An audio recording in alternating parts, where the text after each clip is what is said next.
Illini, rated number 4 in the country. We're at the Assembly Hall in Champaign, Illinois. The Illini lead the Big Ten Conference, but things have tightened up considerably by way of the loss the other night in Columbus, Ohio. Good afternoon. Jim Barber along with Sean Morris.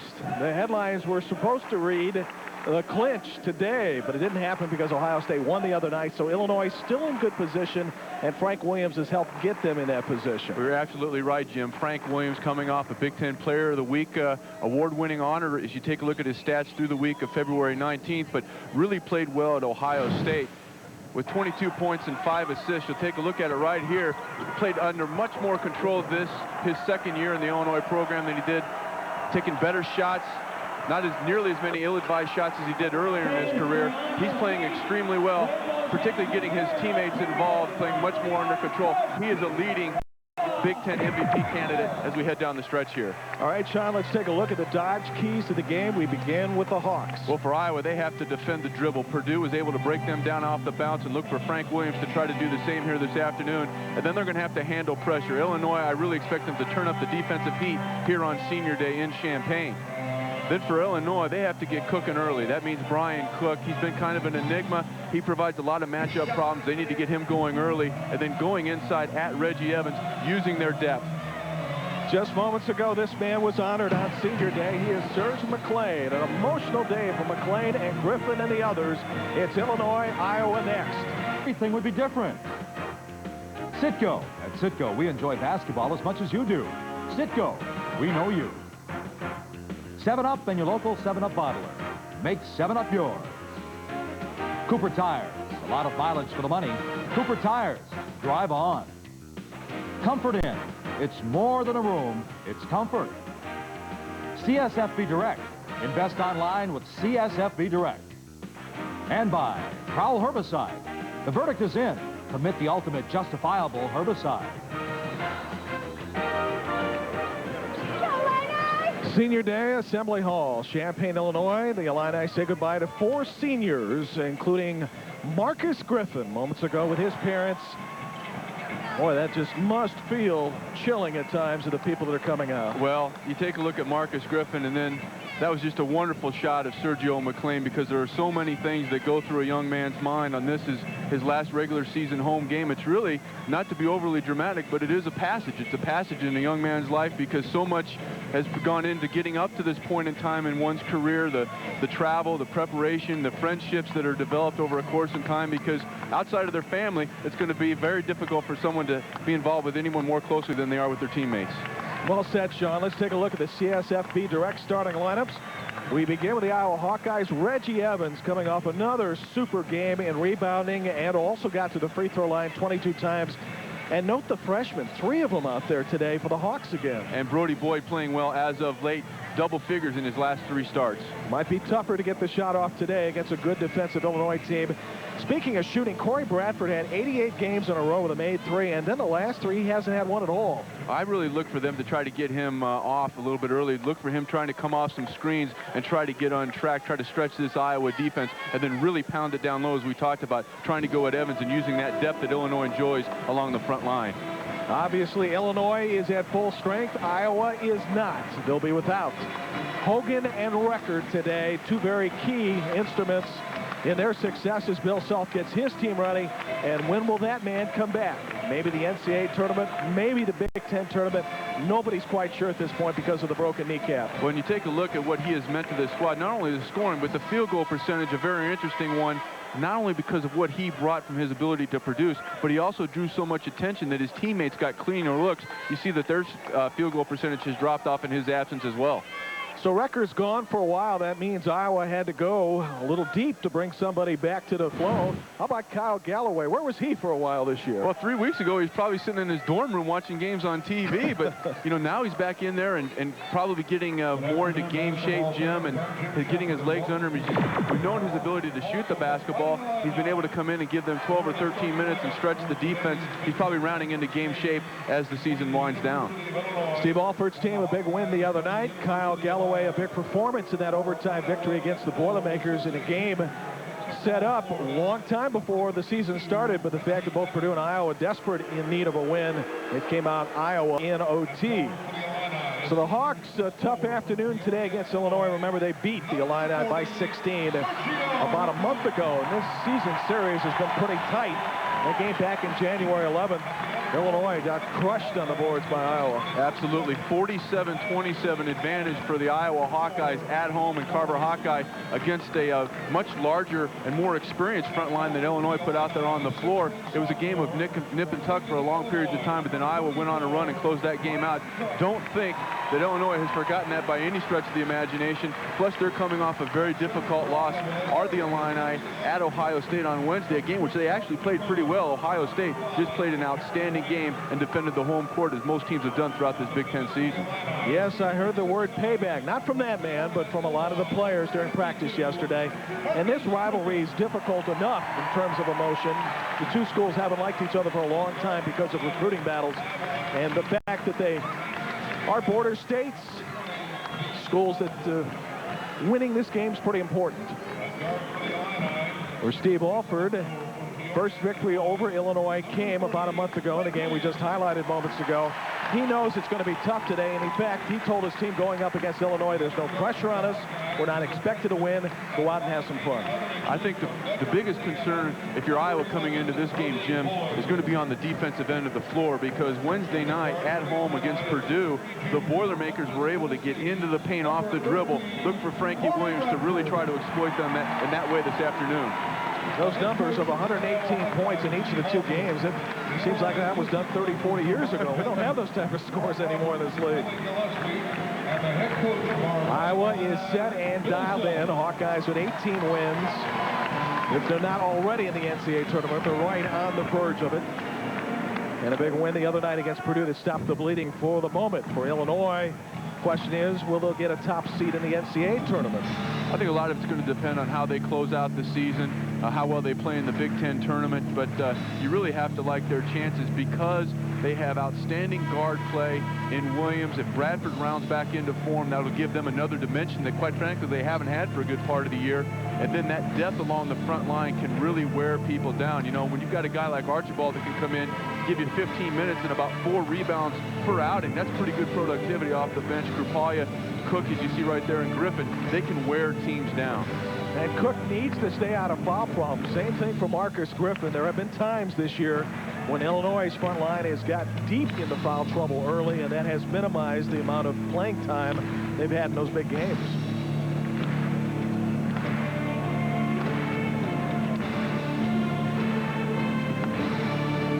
It is an emotional day for Illinois and 4 seniors who will likely see some playing time today.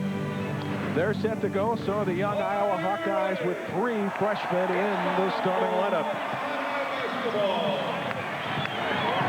Illinois gets the tip and goes to work first. The man with all the speed, 30, Frank Williams.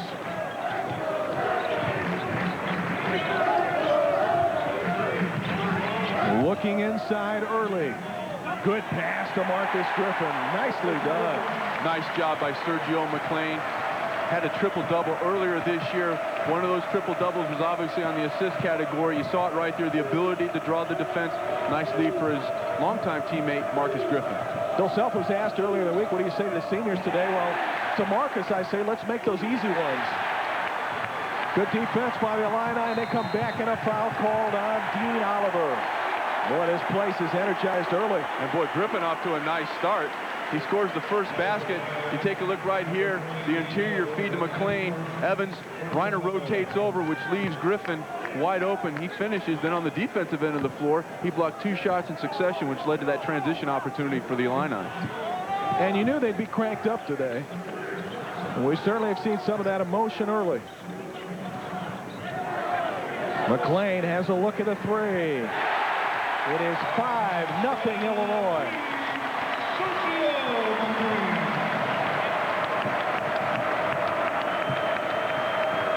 Iowa needs to find a way to calm the crowd down. They're going to be in their face all day long if possible.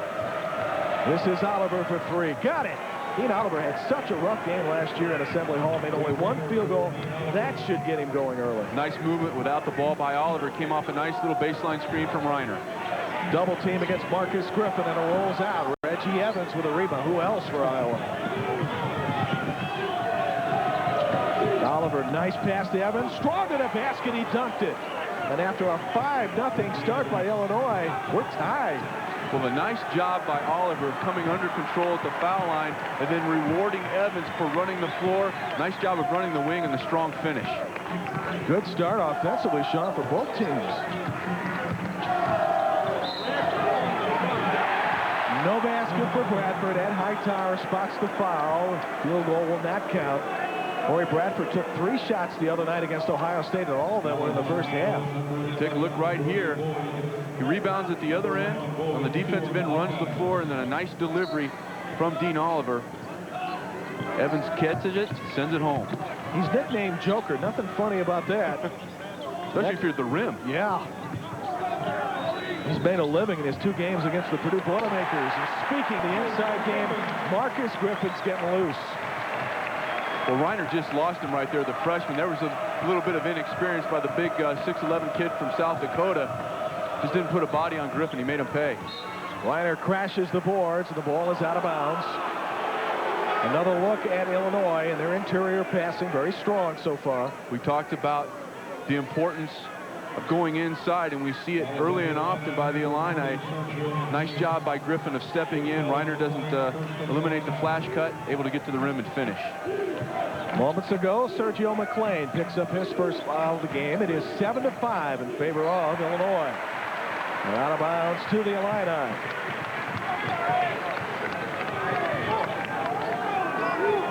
We mentioned Brody Boyd, Jim. He's really shot the ball well as of late, but I really expect Illinois to get into his grill and make him put the ball on the floor, not allow him any good standstill looks. Another 3 on the way, not this time. Illinois not in position to get the rebound, but the Hawkeyes lost the ball. There were 3 Iowa Hawkeyes around the ball. Outstanding play by Sergio McClain. He's willing to give his body up. He goes down on the deck. 2 Iowa guys reach for the ball. McClain gets down there in the scrum, knocks it off a Hawkeye. Illinois will retain possession. How much are they going to miss Sergio McClain after this year? His stats aren't that gaudy, but he just makes so many great, solid basketball plays. Oliver misses the layup. It was contested. Back comes Illinois, and with numbers. Williams, and that one knocked away, picked up by the Hawkeyes. This one has knocked lack for energy on both ends. Oliver another 3, not this time. Quick shot taken by the Hawks, but they'll keep the ball. I like Bill Self's coat today. Yeah, he looks like he could be working in a toll booth with that thing.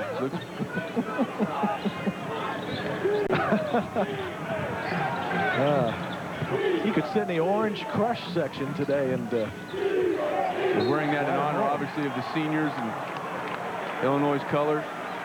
What a job he's done in his first year here.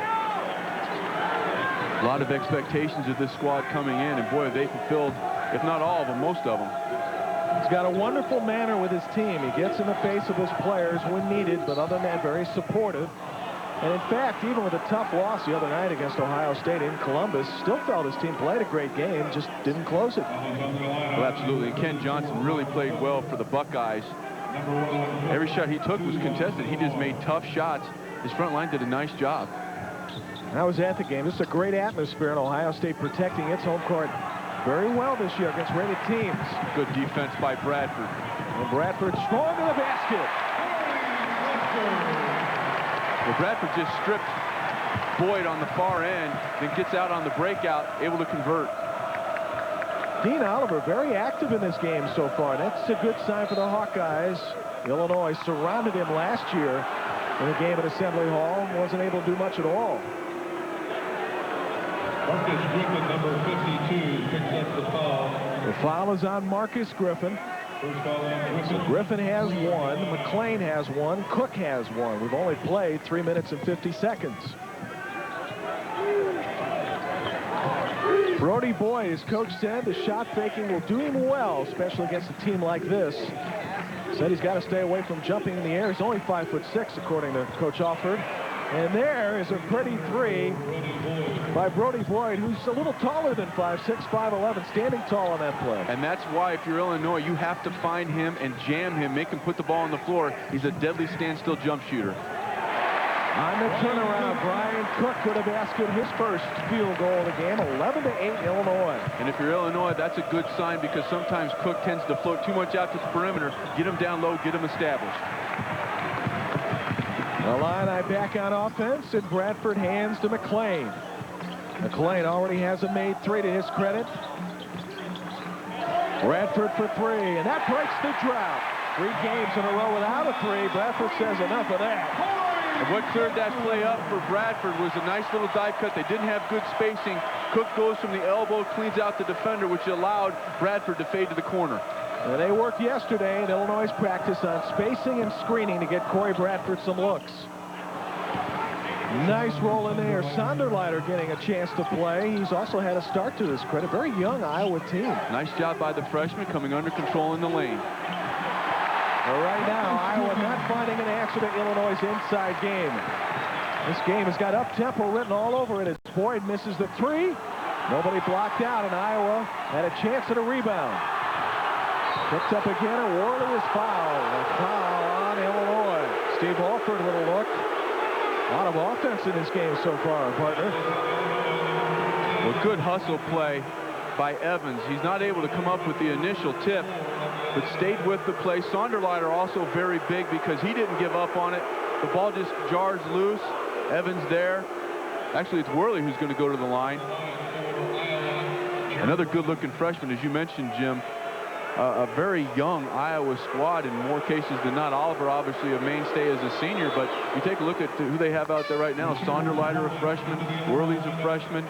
Evans, a newcomer from the JUCO ranks, and Boyd, a freshman. So a very young Iowa squad out there right now. All total for the Hawks, 5 freshmen on this team, and again, 3 getting a start today. It's not the first time that Steve Alford has done that.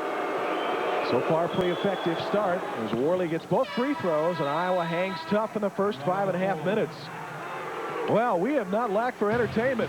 14-31 for the first half. A high-scoring start to Illinois and Iowa. Lead. Providence down 1. They go for the game winner. Ramal Augustine, 14-footer. Oh, a little bit shy.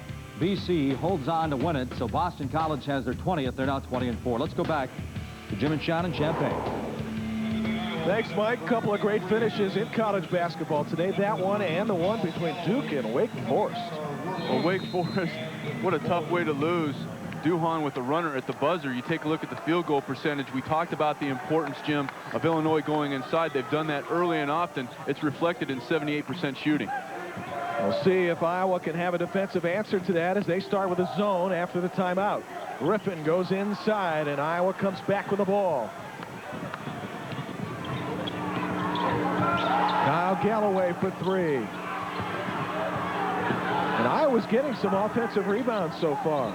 Again, they out-rebounded Illinois by 20 the last time they met. They've already got 3 offensive boards. And there's Evans with another offensive rebound. That one's short. We got a foul coming up, and it's on Iowa. But Iowa doing a nice job in the rebounding category so far.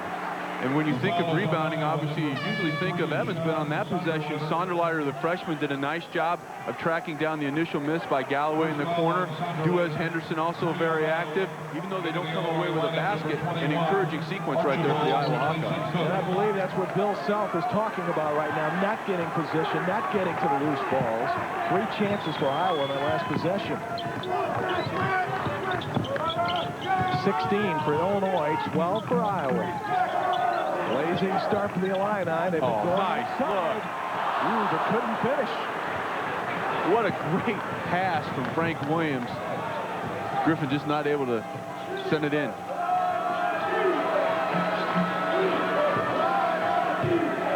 Dean Oliver went almost 25 minutes without a point last year at Assembly Hall, up to a much better start this time around. And the Hawkeyes working the shot clock on the possession. Evans trying to get position inside. He's got a battle with Marcus Griffin.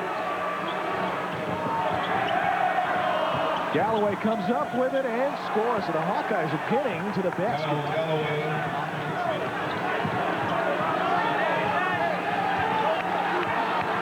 If you're Illinois, that has to be very discouraging, Jim, because we talked about the depth and the size advantage that they enjoy along that front line, and Iowa right now just flat out beating them almost to every loose ball. 5 offensive rebounds for the Hawkeyes, and now a chance to tie or go ahead.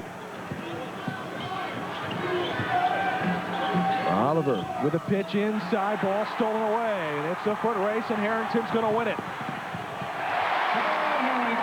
Nice job on the double down by Sean Harrington, who's usually in there for his three-point shooting about 47% from behind the arc. But here, once Sonderleiter puts the ball on the deck, he's there to strip it, take it end to end. Harrington, one of the leaders of the Illinois bench, one of the best in the country, as Oliver fires up a 3, misses on that one, and this time no black jerseys for the rebound. Sergio McLean, his final game at the Assembly Hall here in Champaign.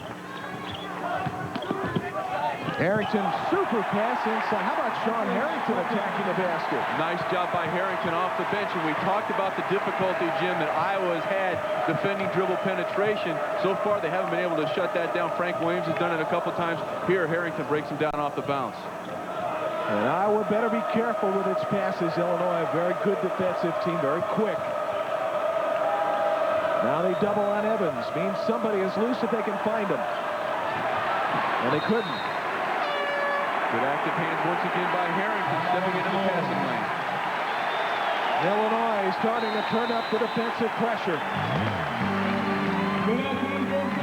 The Illini lead by 6, 20-14. Now let's take a moment to thank our Big Ten corporate partners. Kemper Funds, long-term investing in a short-term world. And Cooper Tires, a lot of mileage for the money. Cooper Tires, drive on.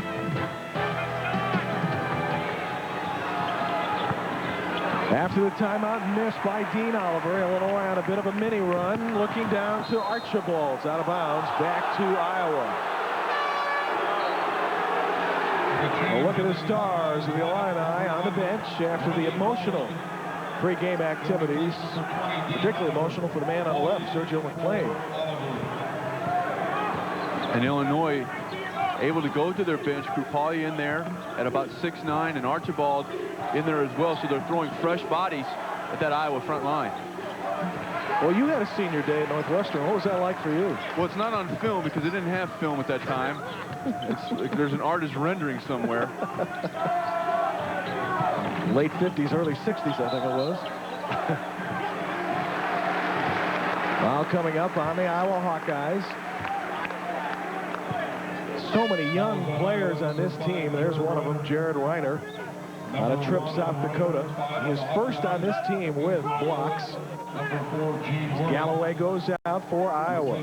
Iowa's hit only 1 of its last 9.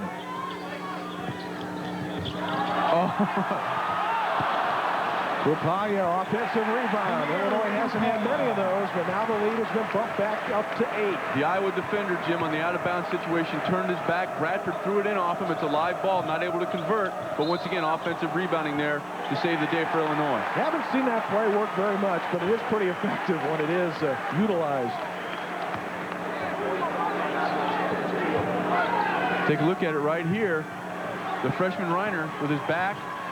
Headsy play by Bradford, not able to convert, but Krupalia stays with it, gets the finish. Johnson strong to the basket, up and in, and Illinois starting to crank it up. This was a 2-point game moments ago. It is up to 10, and maybe a dangerous point for Iowa. Nice 2-man game on the left side of the floor. Krupalia steps up, catches the ball at the elbow. Duez Henderson, the defender, turns his head. Nice bounce pass, allows the momentum of Johnson to catch and go right to the rim, draws the contact and finish, have a chance for a 3-point play. Moments ago, Bradford had converted on the bounce off Reiner. Does Reiner get an assist? Well, since he didn't convert it, no. But if he hit it. If it was hockey, don't you feel like the second guy that touches the puck prior to that? Sure. That's about all I know about hockey. If you're just thinking about it, that's a credit in some areas. Illinois 25, Iowa 14. After the great start by the Hawkeyes, they have gone scoreless. And Boyd's not getting loose. Corey Bradford's on him.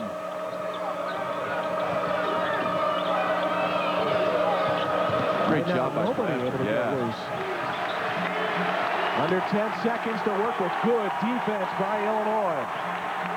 Now 5. We're going to have to throw it up. Henderson fires. Just a great defensive series for Illinois. Very active with movement of the feet. Iowa just not able to get anything going toward the rim. 9 straight points for the Illini since the score was 16-14. Here's Brian Cook, who got into foul trouble in Columbus on Thursday. Here's a point in that game in the second half where Cook had 4 fouls and just 4 points. Back comes Frank Williams. And out goes Sean Harrington. Even though it's his senior day, there are a lot of Illinois players back for at least another year or 2. And Harrington really gave them a nice lift off the bench on both ends of the floor, defensively with a couple of steals going end to end. A great bench for Illinois, which struggled against Ohio State. Cook for 3. Illinois has doubled up on Iowa, 28-14, 12 in a row for the Illini.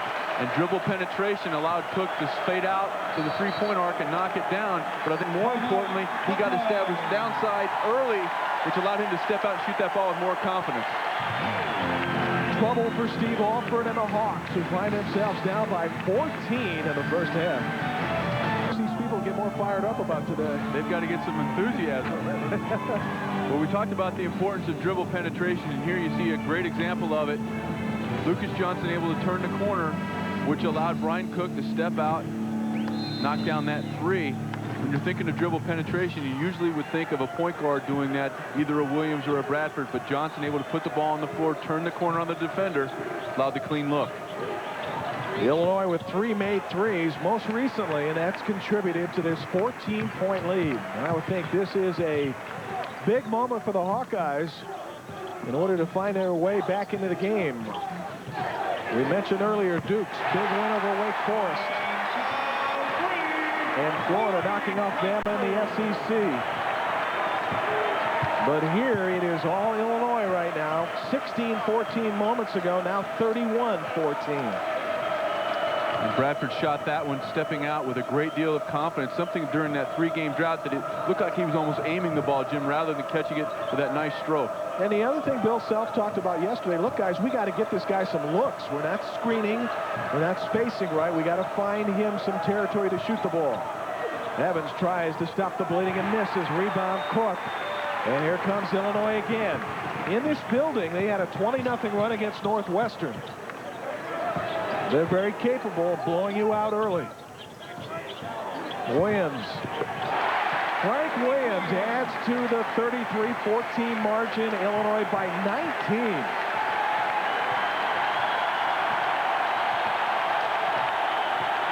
The last time Iowa scored was at the 12:40 mark.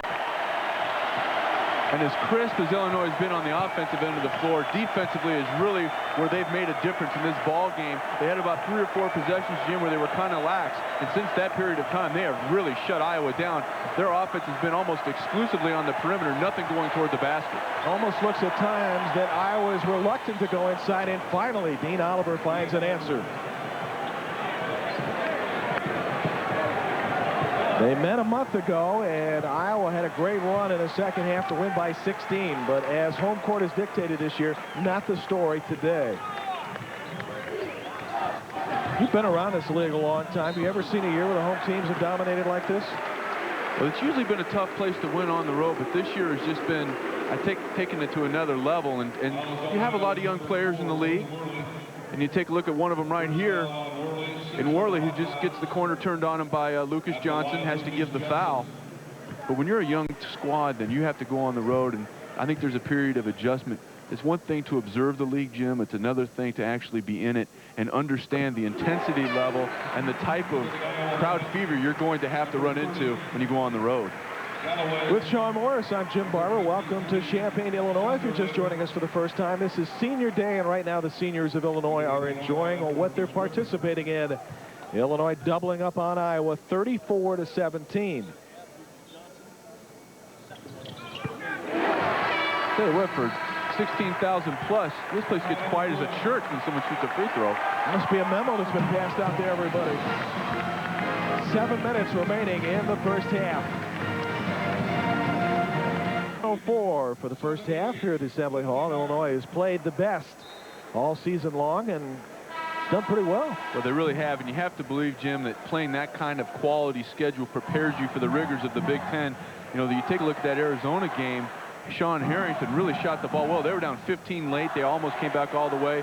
No shame in losing to #1 Duke. Came back from 21 down to beat Seton Hall here in the Assembly Hall. Just quality wins all the way around. And as talented offensively as they are, as they've shown today, defense really has been the difference for them, not only in this game, but throughout the season. It was their defense against Wisconsin that saved the day because they were down 13 to the Badgers in the second half, made some big stops, and won it on a Marcus Griffin hoop.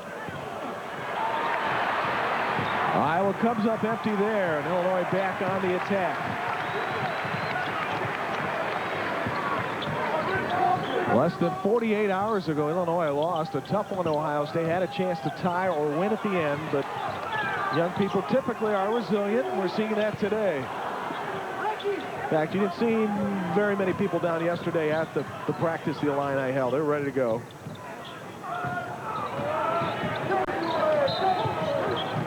Contact inside, foul on Brian Cook. That's his second. That's also been a problem for Cook this year.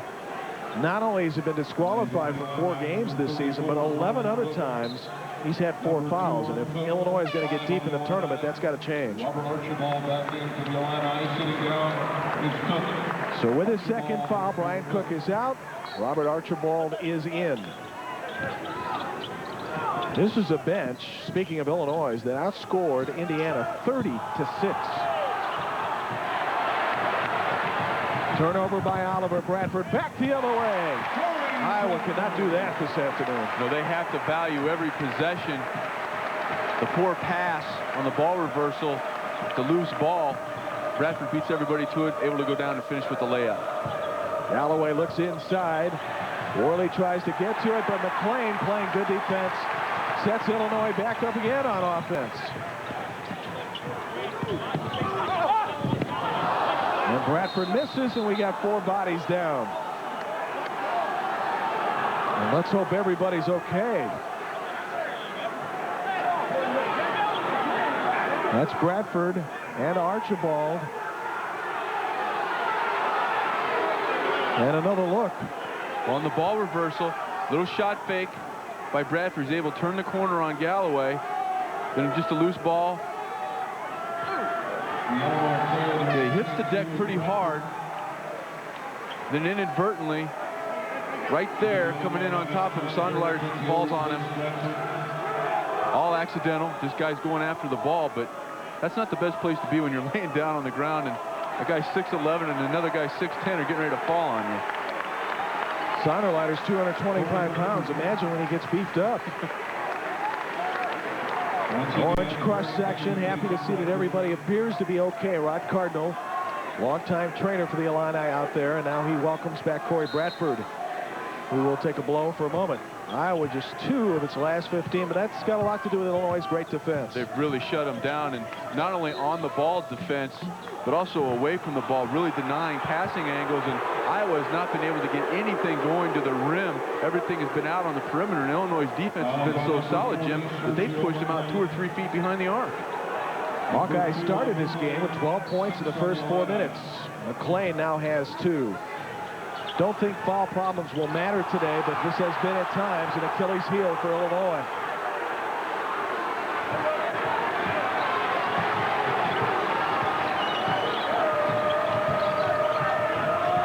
Oliver not finding anywhere to penetrate. And some weak side help. Archibald coming over and saying, "Not here, Kyle Galloway." Well, like a Roadrunner cartoon, you could see how that play was going to end. Here it comes down in here. Archibald 21, times it, sends it back. 13 on the shot clock, 5:07 for the first half. Dominated right now by the University of Illinois. A win, and Illinois keeps the first spot in the Big Ten Conference. Right now, Michigan State is on the lead lap with the Illini in terms of losses, 3 apiece. That one swatted away. Great defensive pressure by Illinois. 3 blocks and the break. They got their A game today. So that's 3 blocks by Marcus Griffin. Then he runs the floor, showing his athleticism, and gets rewarded on the offensive end as well. 39-17 Illinois. Oliver not fighting anybody loose. Now he gives the Sonderleiter, and Sonderleiter is fouled, and he'll shoot a couple. Another look at what is becoming a pattern for Illinois in this game. And it started on the defensive end with the block by Griffin. Breakout. Nice seal-off right there by Archibald in the bottom part of your screen, not allowing Sonderleiter to get over and contest the shot. But I've been impressed with what this freshman has done in his time here this afternoon. Has gone to the rim very aggressively, kept a couple of balls alive on the offensive end of the floor. Nothing wrong with these young guys getting some playing time in a very hostile atmosphere. You figure in a year or two they're going to be pretty good, or at least pretty adjusted to it.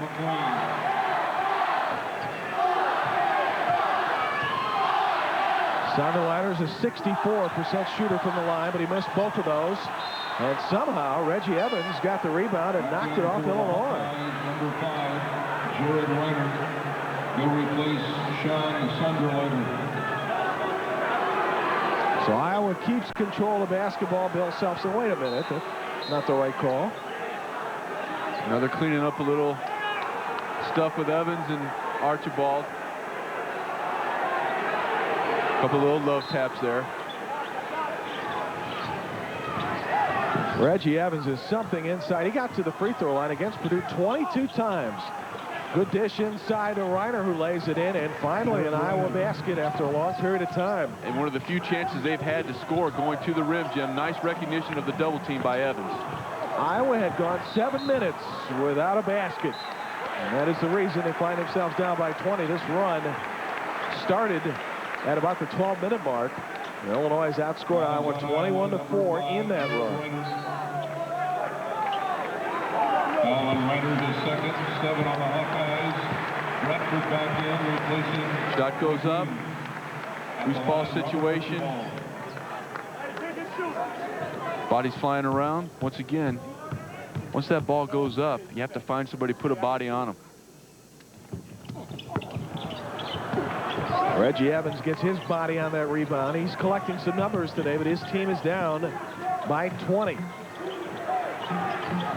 This had such a promising start for Iowa, but Illinois has just solidified its defense as this game has gone along. There haven't been many openings. They look for Reiner inside, blocked away, block number 4, and look at a hustle by Lucas Johnson. And it looks like Marcus Griffin might have rolled his right ankle a little bit, Jim. He's kind of gimping a little bit.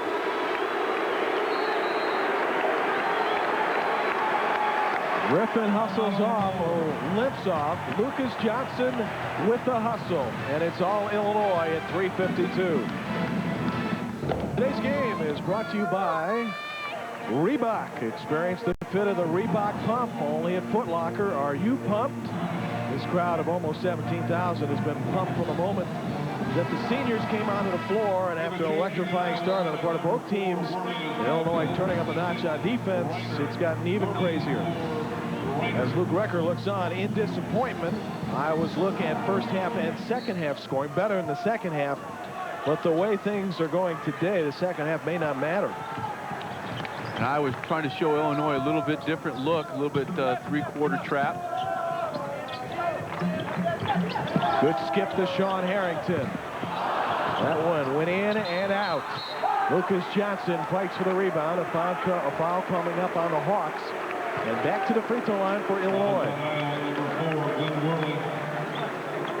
Number 2 on Worley, 8 on Iowa. At the line, Lucas Johnson. Lucas Johnson, who, as Illinois was closing on Michigan State a couple of weeks ago, was doing jumping jacks on the sidelines. That only contributed to the mayhem here for that game. Steve Alford's team struggling in this first half. He knew it would be difficult. It has been difficult. Archibald over the back. And because of that foul, we walk back to the other end for free throws for Iowa. And a little bit of frustration shown right there by the freshman, Glenn Worley. Got hit in the face inadvertently, coming over the top by Archibald, and he threw a little bit of a quick jab there. Good job by the Iowa teammates of getting over there and trying to calm him down.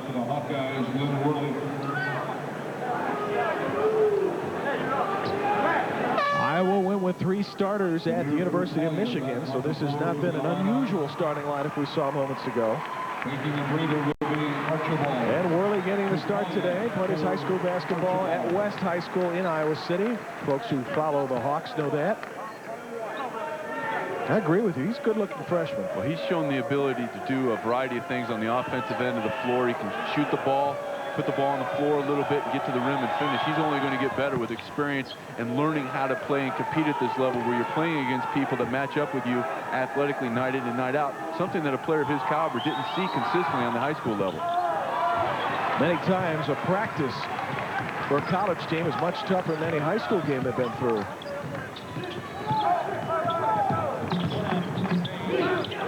Rapalia had looked back door. Now here's Corey Bradford against Dean Oliver.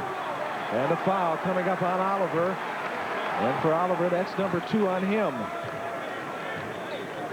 Foul is on number 20, Dean Oliver.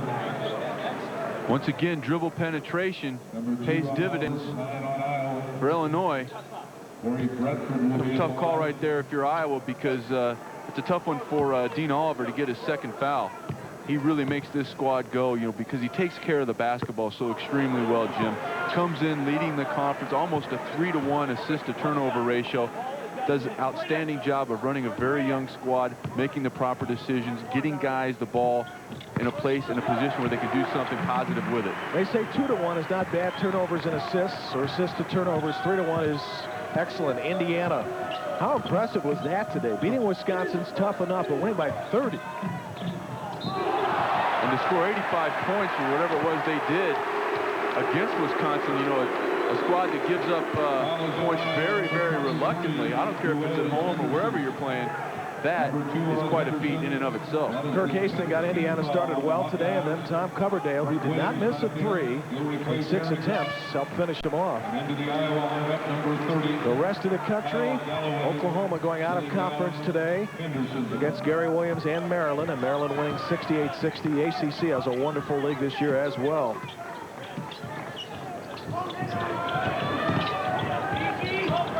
Under 3 minutes for the first half. Illinois trying to put a little distance between themselves and Michigan State. The Spartans played tonight at Penn State.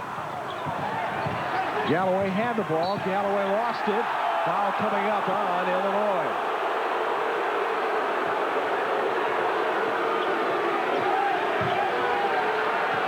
Rapalia goes to the deck on the loose ball situation with Galloway. Nice job by Evans of contesting the original offering from Griffin. Then this is a loose ball situation. If you're Illinois, that's a tough call for Rapalia to pick up.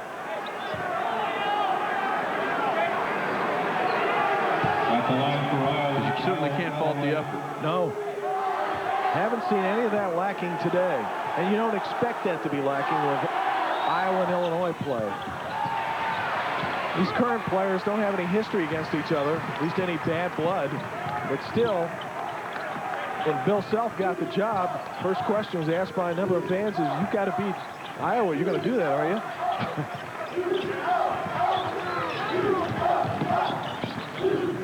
Here's Krupalia. That one blocked away by Worley and retrieved by Evans, but we got a foul on Reggie Evans.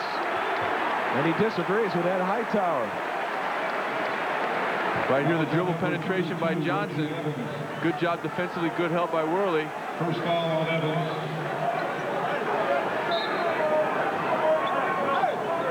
Did he get him with his left hand? There was a little bit of contact, but nice job of accentuating it as well by Krupalia. Little theater work there, perhaps. Another body to the floor, another foul called. We're seeing a lot of that over the last few minutes. And Ed Hightower is moving Reggie Evans toward the Iowa bench. Well, we saw a little bit of frustration 3 or 4 possessions ago on the part of the freshman Worley. Now you take a look at it, starting to set in a little bit by Evans as well. Extends that left arm. Draws the foul. 2 very quick fouls, 2 very physical fouls on Reggie Evans. Evans has 8 rebounds today for Iowa with just 2 points. Had a big offensive night the other night against Purdue. Well,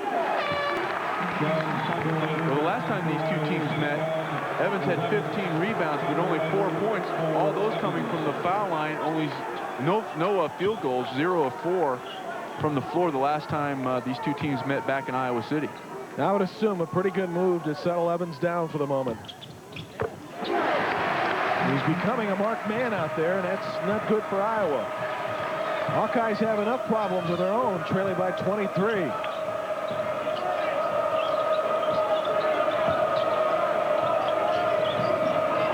Dean Oliver got the Hawks up to a good start. A little help from Marcus Griffin as Oliver able to get around Frank Williams, and a foul called. Marcus Griffin has really made his presence known on the defensive end of the floor. He picks up his second foul in this situation, but came very, very close to getting his 5th block here in the first half. Good sign for Marcus. 10 points in this game. They're led in scoring by Corey Bradford.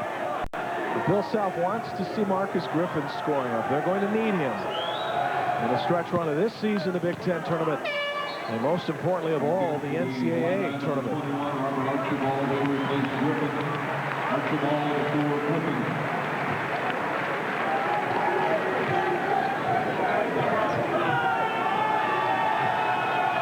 With Marcus Griffin and Sergio McClain having won a high school title here, at least one of the years when the state finals was held here, and of course they won 4, 3 in Peoria.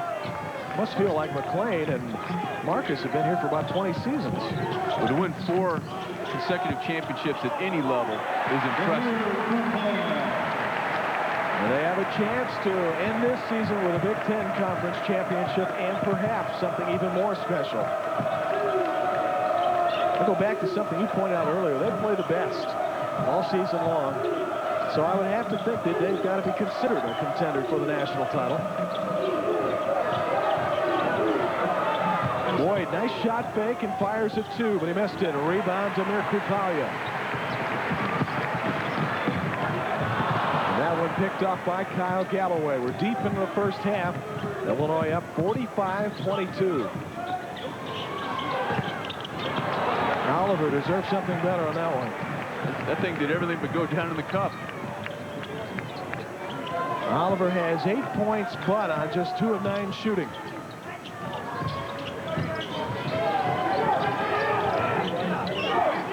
We saw Frank Williams handling the ball moments ago. He has 2 points in this game. Of course, this is the first half, not the second. And another foul coming up on Iowa. And Kupalia giving, as we saw Harrington do earlier in the first half, Jim, Kupalia giving Illinois a nice lift off the bench on the glass. You take a look at the dribble penetration by Bradford. Nice job of using his body by the upperclassman Kupalia. Draws the contact, go to the line, shoot a couple.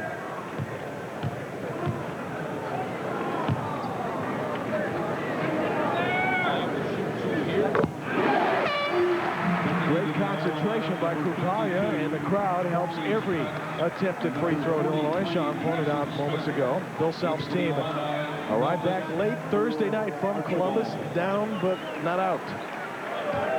Well, they just played a team in Ohio State that has played very, very well as of late and played an outstanding game at home against a very talented Illinois squad, but they held serve there. Ken Johnson and Brian Brown got off to an outstanding start, only missing 1 shot between them cumulatively in the first half. And Ken Johnson really improving his offensive game. You know what you're going to get on the defensive end, but to have that option down on the block, really a nice opportunity for Coach Jim O'Brien heading down the stretch. Also looked like Ohio State had 5 defenders and Frank Williams at the end of the game as well. 49 points in the first half.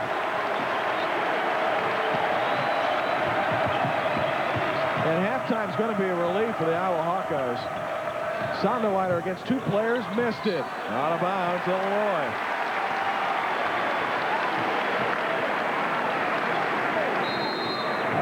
And Illinois will use a 30-second timeout as opposed to losing it to the second half. Big day for the Illini. And they'll have the ball with 19.4 seconds to go in this half.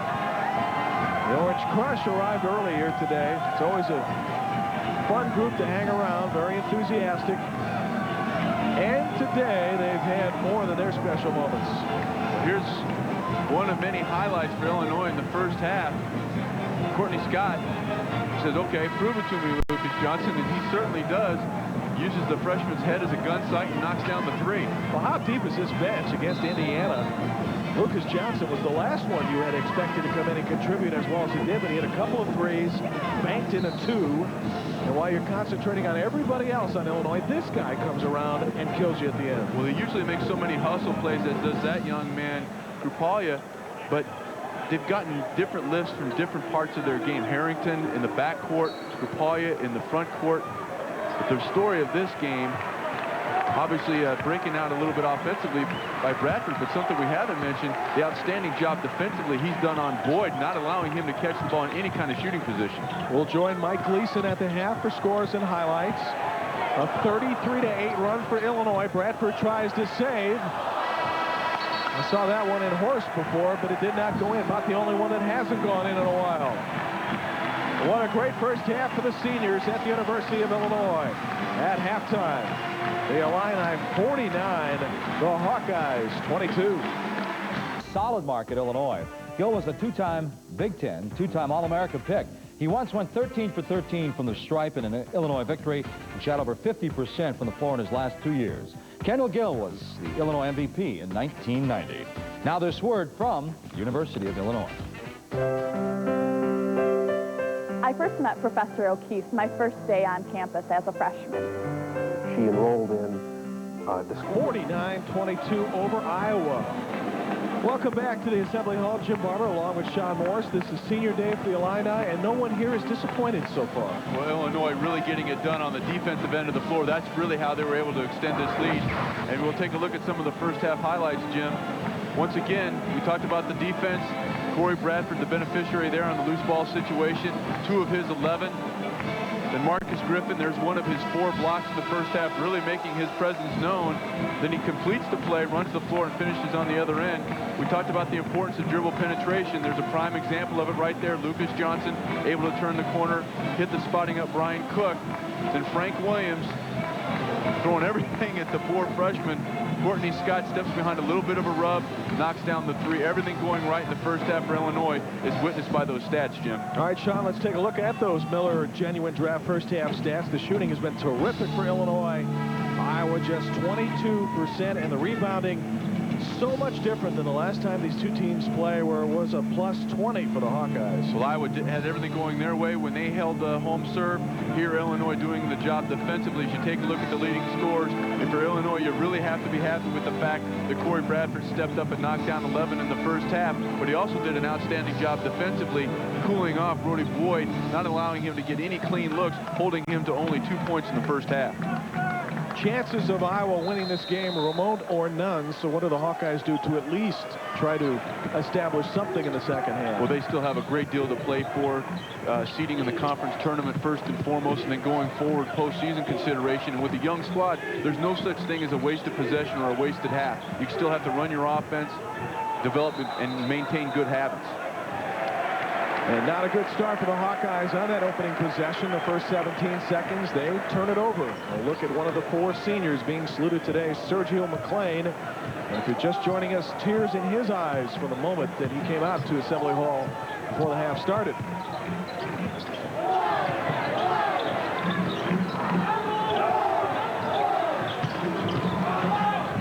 McLean finding an open 3, but before that happens, Ed Hightower spots a foul. It's on Illinois. Sergio McLean on the dribble penetration, left his feet.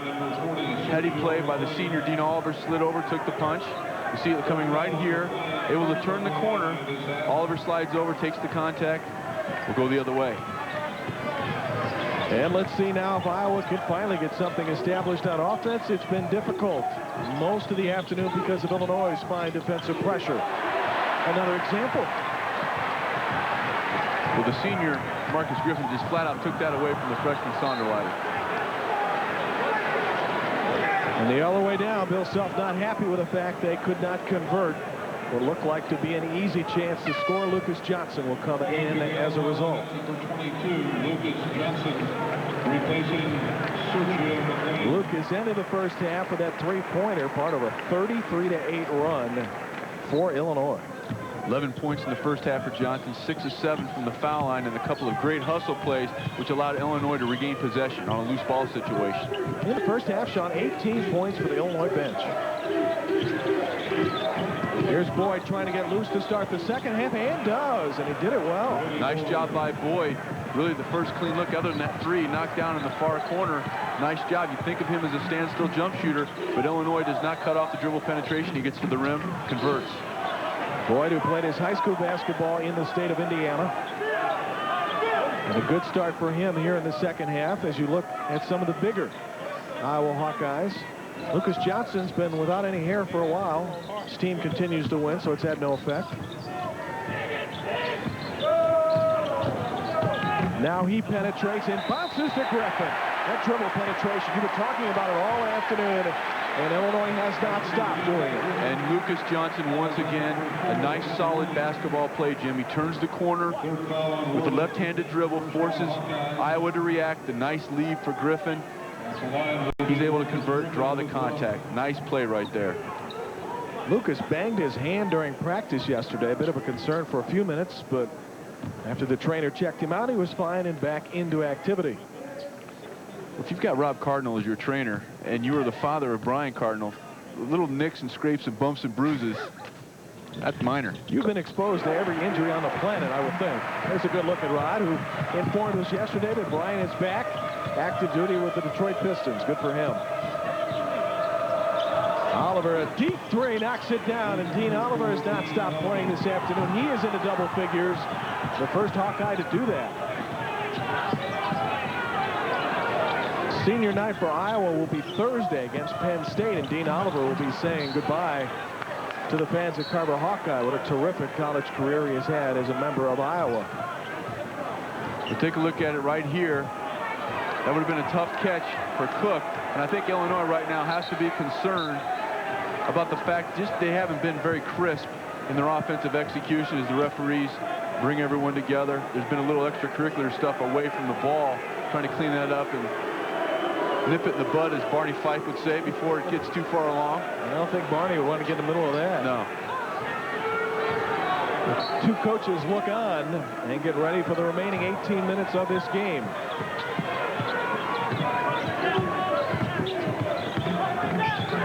Frank Williams hanging on Dean Oliver. More contact inside spotted. Another foul called. I think they might have gotten Griffin right there, fighting for post position down on the block with Evans.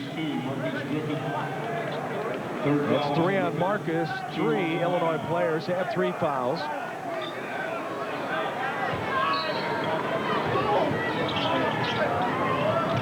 This has been a pretty good offensive game for Marcus Griffin. He has struggled in parts of the second half of this season. Not a good sign when you want to run deep into the tournament. But he's really been the beneficiary of a lot of great passing. Got the first basket of the game from fellow senior teammate Sergio McLean on a nice leave. A lot of his baskets have come as a result of dribble penetration by his teammates.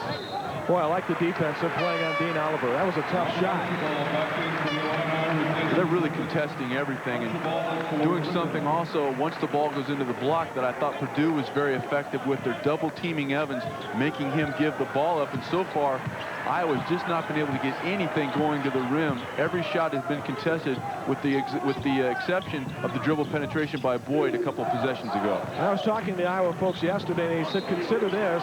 Illinois has lost Ohio State, and now we're next. We beat Illinois by 16 earlier in the season. There's a relationship that goes back many years. It's not overly healthy between the two schools. Other than that, I don't know what Illinois got to play for today. Nice job. Watch the footwork right there. Nice little up and under move by Archibald, not able to convert. But a good job of post play right there for the young man from Missouri via Scotland. Exactly. Archibald played a terrific game against Michigan State off the bench. Really took command when Marcus was out at a spot where the Spartans had a chance to take control, and Archibald found his way inside on many occasions.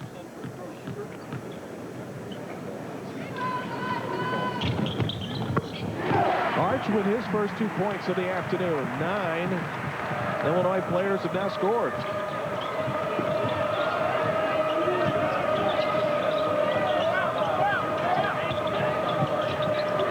time ago, it was 16-14 Illinois. Since then, 38 points for Illinois, just 13 for Iowa. And Illinois really clamped down defensively when they went on that run to extend the lead into double digits and further. Not only on the ball, but really making Iowa operate their offense much further away from the rim than they would be accustomed to, pushed them out behind the three-point arc, and just took away any kind of passing angle that they might have as well. Nothing easy so far this afternoon for Iowa. Probably what Steve Alford imagined was going to happen with Illinois just cranking things up today. Very difficult to score, and a 15-0 run for Illinois may have salted this game away in the first half. Corey Bradford's numbers this afternoon pretty strong. 13 points on 5 of 10 shooting. They're getting him a lot more looks. And he's shooting the ball with a much greater sense of confidence, it just looks like to me. Shooting it, nice, easy stroke, the follow-through. When he went through that three-game drought and watching the tapes, looked like he was pulling the string a little bit, almost like he was trying to guide the ball in rather than just catching it and shooting it. Might surprise some people when they think, well, why would Corey Bradford lose confidence? But it happens. Now a steal by Frank Williams. Boy, he is a terrific player. And he's given signs his junior year will be completed here in Illinois. He'll be back for more U of I basketball. And Bill Self was telling me yesterday, hey, we're pretty good now. Imagine what we might be like next year. Well, absolutely. And the thing obviously his athleticism, Frankie Williams, something to really marvel at. But I tell you what, the thing I've been most impressed with this year, Jim, is the fact that he's played much more under control. He's really started to feel comfortable in the point guard shoes, distributing the basketball, and not feeling like he has to do everything himself. If you take a look, one of the rare times that Iowa's been able to break down Illinois off the dribble, and Evans, boy, really active on the glass, able there to come there and clean up. But it was a dribble penetration by Worley which made that opportunity possible. And Arch now has a seat. He's got 4 fouls, the only Illini player in deep foul problems at this point. Boy, look at Bradford. He is not letting Brody Boyd do anything with the basketball. Fighting right through Jared Reiner. This is Duaz Henderson. Played a role in the win in overtime over Purdue. Lucas Johnson and the Illini are up by 31. 15:52 left in our game at the Assembly Hall. And Vincent Yarbrough, 22 points, 10 rebounds. He was 7 for 7 from the field. Volunteer fans sipping champagne. Speaking of champagne, let's go back to Jim and Sean. Same colors, Mike. Orange. Tennessee playing in Nashville today to stop their losing streak. Tennessee had such a great start to this season. And then you get into the SEC conference, and it changes a little bit. Absolutely. SEC, one of the power leagues along with the Big Ten, ACC. I'm guessing there was a lot of orange in Nashville today, the way the Volunteer fans follow their team. Iowa stays at 27 points with 15.5 to go. Bradford on the baseline. He is having a terrific afternoon.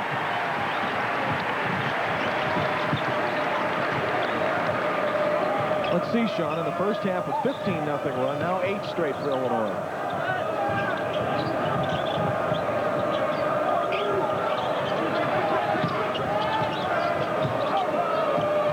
Once again, look where Iowa's having to run their offense. Just nothing going toward the rim at all.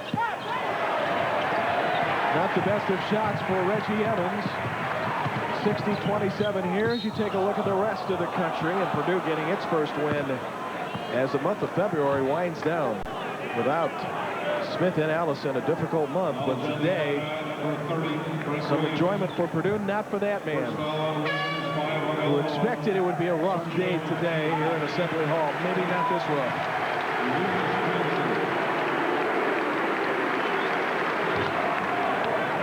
Lucas Johnson still has another year here. Hair might grow back by then, unless he shaves it again. Did some of that work in Hawaii, I understand. And Illinois was playing earlier in the season. McClain with a steal.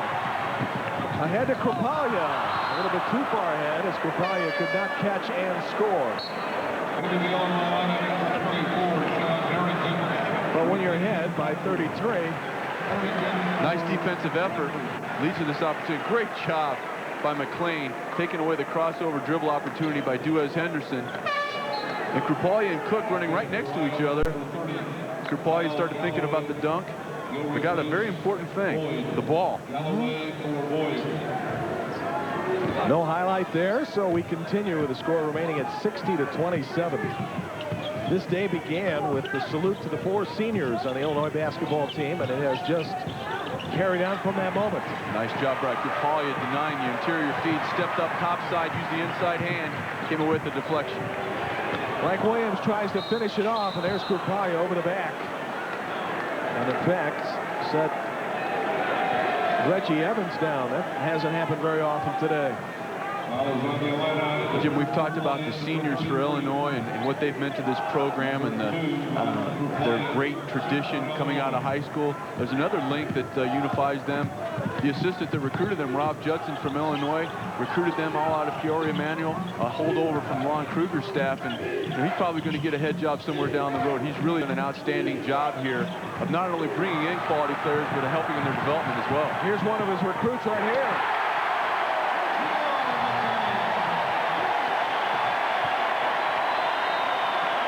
Another Illinois highlight. Is everybody here having fun? I think everyone's having fun, except the travel party from Iowa right now. Would rather be somewhere else.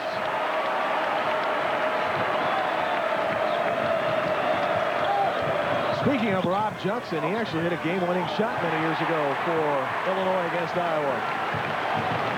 He just didn't want us to identify the year. What a pass! Oh my heavens! Well, when it rains, it pours, and right now, Iowa, Coach Steve Alford and his players have to feel like Noah with the arc builders on strike because it's coming down in buckets, and there's nothing they can do to stop it. Here, in transition, Frank Williams, the fellows to a senior right there, Sergio McLean, the finish draws the contact. Think Sports Center could use that one? Oh.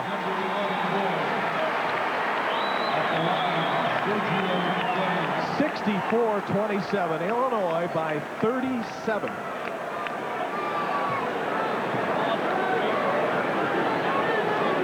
Against an Iowa team, again minus Recker and Hogan, but still likely to get to the NCAA tournament.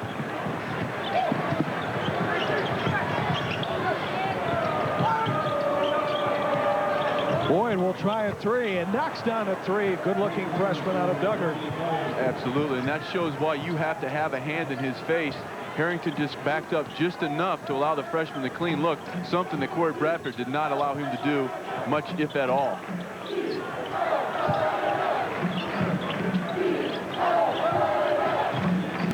Zone activity by the Hawks, an extra step by Sergio McLean. Corey Bradford back in for the Illini. Illinois has not made many mistakes this afternoon. Can you imagine what the curtain call is going to be like for Marcus Griffin and Sergio McLean when they take their last steps off this floor today? Well, the accolades that they receive from this home crowd are all well-deserved, Jim, because they've come in and, you know, going through a coaching change, even when you have successes they've had here in their career, you know, you're still talking about 19, 20, 21-year-old young men. And when you have a coach that comes in and recruits you, and then that person leaves as the head coach, that's an adjustment. And you really have to credit not only the young people that came and stayed for the right reasons, but also Coach Bill Self and his staff. Well, a little extracurricular stuff down there. We'll see what yard line they're set up on. Loose ball situation right here. Oh, he turns the corner. Doesn't go down. Krupalje. Nice job hustling right there by Scott. A fellow freshman, I think that's Sondelar, yes, who gets down there. Not quite able to get the full crossface applied. And their two coaches wouldn't have it any other way. Illinois up by 34, still expected to hustle, play hard. Same thing for Iowa, down about a huge deficit. And the rout continues in high form. The bench enjoys what they're seeing. So does the Orange Crush. And the lead is back to 37. And the foul called on Corey Bradford. Now on Bradford is We're going to see all seniors today, I believe. Mr. Cross and Mr. Mast will get a chance to play today. Joe Cross and Nate Mast. Nate, who played his high school basketball in Champaign. Take a look at the last basket. Krupalya, we've seen his handiwork on the glass. Here he shows his ability at 6'9" to step out and knock down the standstill jump shot. The News Gazette here in Champaign had some great articles on the seniors. They actually asked Joe Cross, if you were a reporter for our newspaper, what would you ask Bill Self? His question was, are you guys going to win it all? Nothing like getting right to the point, huh? Cut to the chase. Yep. There's Damir Krupalya continuing his hustle. This is a guy who wasn't even certain he was going to play the rest of the season.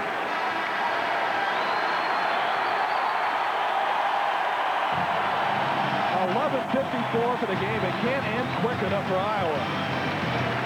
67-31, the leaders in the Big Ten.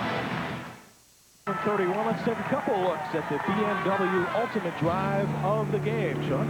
Well, Sergio McLean in a breakout situation, very appropriate that he's able to get a breakout here on Senior Day in Champaign.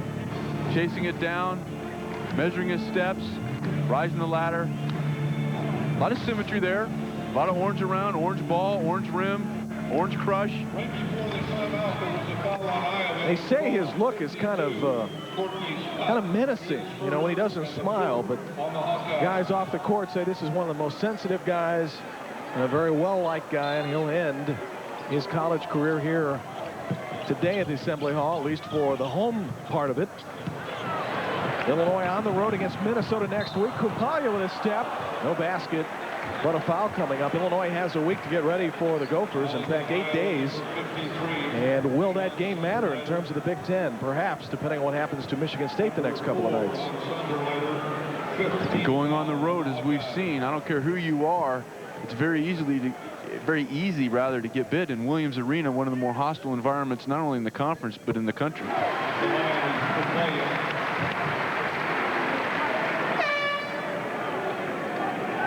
Getting close to a double-double for Damir Krupalya, who had one against Northwestern in 20 minutes of play.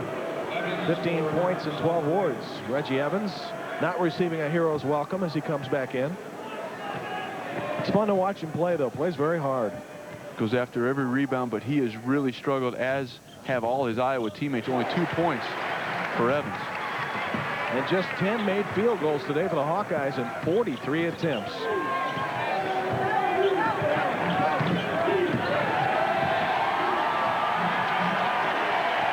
The applause in the background is for Nate Mast, one of the other seniors who will re-enter the game for the first time in a moment. Here's Boyd penetrating. Oh, nice use of the left hand.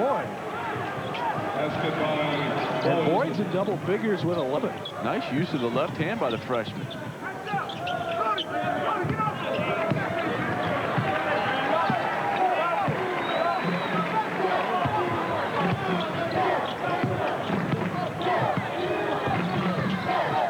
Just everybody, almost everybody with a touch on this possession. McLean calls for it. Griffin fires a 3.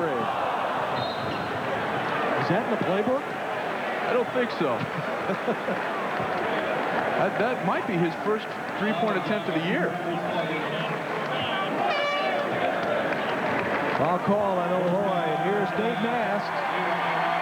He played in Champaign during his high school days. His first look today on his final regular season home game here. You think of this Illinois team losing 4 people after this season, but everything works out. Frank Williams comes back for 2 more years. Corey Bradford's back for another season. Brian Cook's got 2 years left. Almost the entire bench has got another season to go. Imagine we'll see the man with the jersey and the warm-up jacket, Mr. Cross, before long.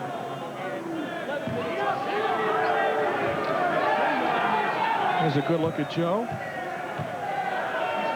We've talked about the recruiting prowess of Illinois and bringing the Peoria-Manual connection here to Champaign, but help also on the way for Steve Alford in the form of a lot of players, but Pierre Pierce in particular had 41 last night. Wow. 6'4" shooting guard. to do it all. He had 41 points and I believe 13 rebounds last night. So help on the way and a lot of young players gaining valuable experience for Iowa. Hawkeyes last year under 500. This year well above 500. Had the great start to the season with 9 consecutive wins. Nice high-low. Champaign to high and Griffin down low. Marcus Griffin has 15. He's above his average by a few points. Oliver trying to beat his man off the dribble and did it well. Well, imagine what it'll be like Thursday night in Carver Hawkeye when Dean Oliver says goodbye. Well, the native son there from Mason City led his team to the state championship there in 4 outstanding years running the controls for that Iowa program. McLean had a 3 in the first half but misses that one. 10 minutes to go in the game. And a good catch by Duez Henderson among everybody that was trying to defend him. Yeah, very tough catch in transition by Henderson because McLean got up there to contest it. Nice concentration. Oliver's open for a 3-pointer. And a push inside on the Iowa Hawkeyes. And they are well getting closer to the limit, excuse me. Allison, Iowa, number 52, Courtney Scott. 16 fouls on Steve Alford's team, 8 on Illinois. As you take a look at second-year coach Steve Alford there, Jim, you really have to give him a lot of credit as well because really dealing with almost a completely new roster from a year ago. Reggie Evans wasn't here. Rebounding obviously something that hurt this Iowa squad a year ago. They went out and addressed that need in the form of that young man, Brody Boyd, a freshman. We've talked about Worley, Sonderleiter. Really almost a complete turnover in his squad. And to try to meld all those people together, that's a very, very formidable challenge. And even though they are obviously on the short end of the stick here today, they put up double-digit wins and are going to be in postseason play. Very good point. You lose Luke Recker, who's averaging 18 a game. You lose Ryan Hogan, averaging 7 a game. By the way, Ryan's knee not coming around yet. Still a lot of swelling on that, according to assistant Sam Alford. So maybe a while before he gets back into action. All those factors considered, you're right. It's been a good year for the Hawkeyes, and they're not through yet. Little low block activity from Marcus Griffin. Goes right around Scott, senior versus freshman.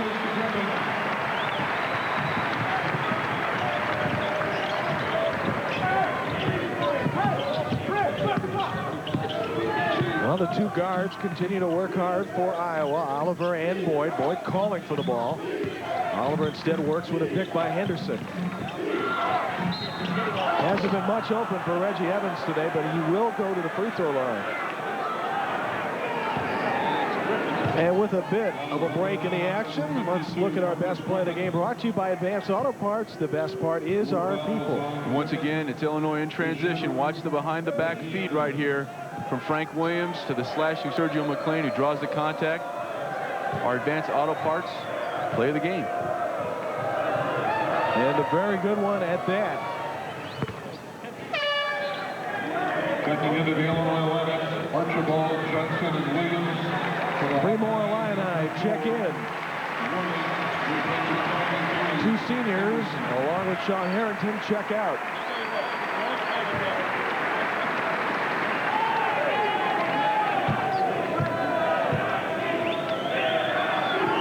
Some of the fans here hollering NIT for Iowa. I don't think so. No, I don't either.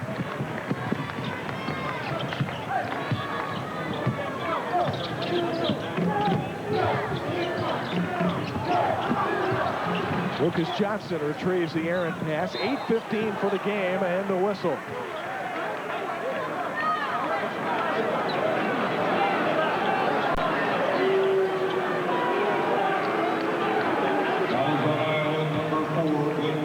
It's going to be on Glenn Worley. Number 4 on Worley, 7 on the Hawkeyes. Illinois will beat Iowa today, and Bill Self will join the other 3. Legendary Bob Knight from Indiana, Tom Davis, coached many years at Iowa, and Jerry Dunn, still active with Penn State. It's quite a feat. And to come in, we talked about the job that Coach Steve Alford has had to do in his second year, really overturning his roster. when you come in, as Coach Bill Self did, with the expectation level that was around this program, the amount of players that were coming back, the experience to manage those expectations, to bring in, you know, a different philosophy, a different coaching staff, more or less, and to get these players, particularly the senior players, to buy into it and come together as a squad, you really have to credit him and his staff as well. They've done an outstanding job because the expectations were high and justifiably so, and they have met or exceeded just about everyone you can name. And you watch him during practice and shoot-arounds here in Champaign. The limited times I've been able to have that opportunity, his rapport with the players is very strong. They play hard for him. They know that he'll get after them. And of course, they won't have to on that plays because Cook found the Lucas Johnson pass right to his liking. But his rapport very strong with the players and very positive. They had a tough moments in Columbus. It's been very easy for them to be deflated coming into today's activities. But you see the smiles, you see the performance. No letdown from that tough night. Well, take a look at the last play down the floor. Lucas Johnson sends it up for Cook, who sends it in. Fifth personal foul on Robert Archibald.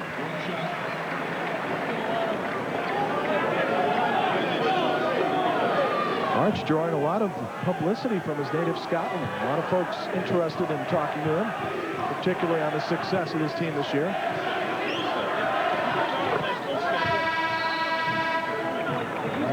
Oliver's made free throw means we have a timeout. 7:39 for the game. Everything has worked superbly today for the University of Illinois. Let's take a moment to thank our Big Ten corporate partners. 7-Up and your local 7-Up bottler makes 7-Up yours. And WorldSpan, official travel distribution and technology provider of the Big Ten Conference. Jim Barber, Sean Morris, and the Orange Crush. Nobody's leaving early today.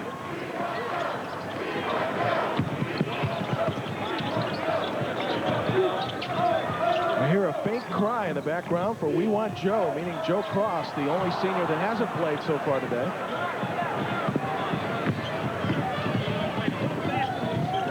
Boyd to Oliver, penetrating and dishing. Well done by Dean Oliver. Not all the highlights pertaining to just Illinois today. And one of the few times that Iowa's been able to get any dribble penetration, getting beyond the initial line of Illinois defense. Nice lead for Evans, who takes it up strong. The brush from Johnson, he'll go to the line and shoot one.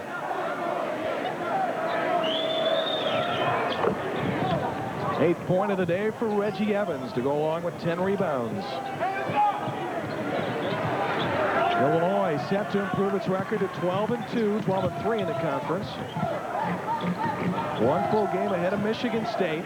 Michigan State has 2 games in hand. One of them's a big one tonight at Penn State. And then the Spartans go to Wisconsin on senior night in Madison on Tuesday. Imagine what that atmosphere will be like. And then wrap it up next Saturday at home against in-state rival Michigan.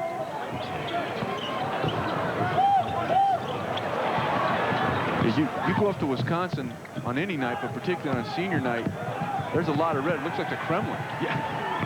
And add to the mix. Wisconsin losing by 30 today against Indiana. Imagine what that'll be like. And we've talked about what this senior class has meant to the Illinois program. You mentioned Wisconsin, Jim.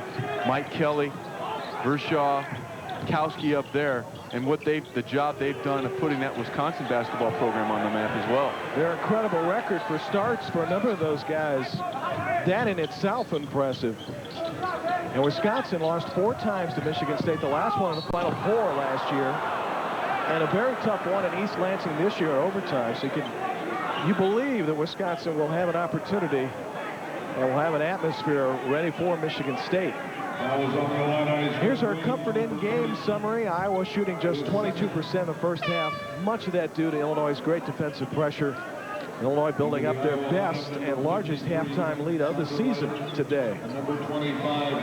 Marcus Griffin, 8 of 14 field goals, 17 points. And a moment of concern right now for Illinois as you see the dribble drive by Frank Williams, and he hits the ground hard. You wonder if looks like he might have hit his hip.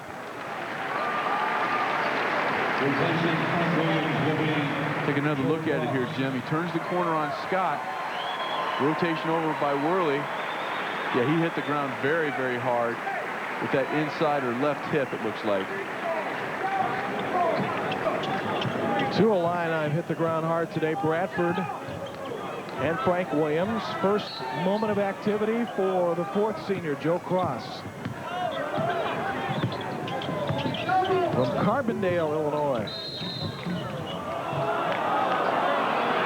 Well, he'll get his name in the stat sheet with a foul. Didn't take long, no. did it?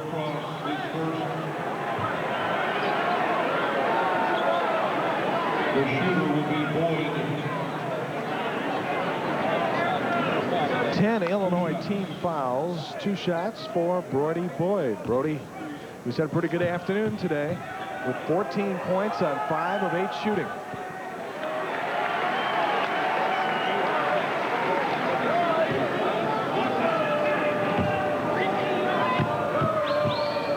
I love the 9 today in the News Gazette on Marcus Griffin. His friendliness with everybody's well noted here in Champaign. He said he's like a 24-hour welcome wagon. Says sometimes his favorite girl doesn't like it. He just goes up to strangers and starts a conversation. I try to talk to people. They just don't want anything to do with me, Jim. You haven't had the type of season Marcus has had. That's true. Boyd able to keep it going. Here's Sonderleiter, the freshman, roaming around the baseline and scoring. Nice job by the freshman, showing some versatility, his ability to put the ball on the floor. Finishes on the opposite side. And Bill Self would like his team to refocus. Illinois lead is down to 25 at 79-54. Iowa scored the last 11 in this game. Sonderleiter on the ball reversal. Nice job. Beats 2 defenders. Uses the rim to shield off Johnson. And the finish.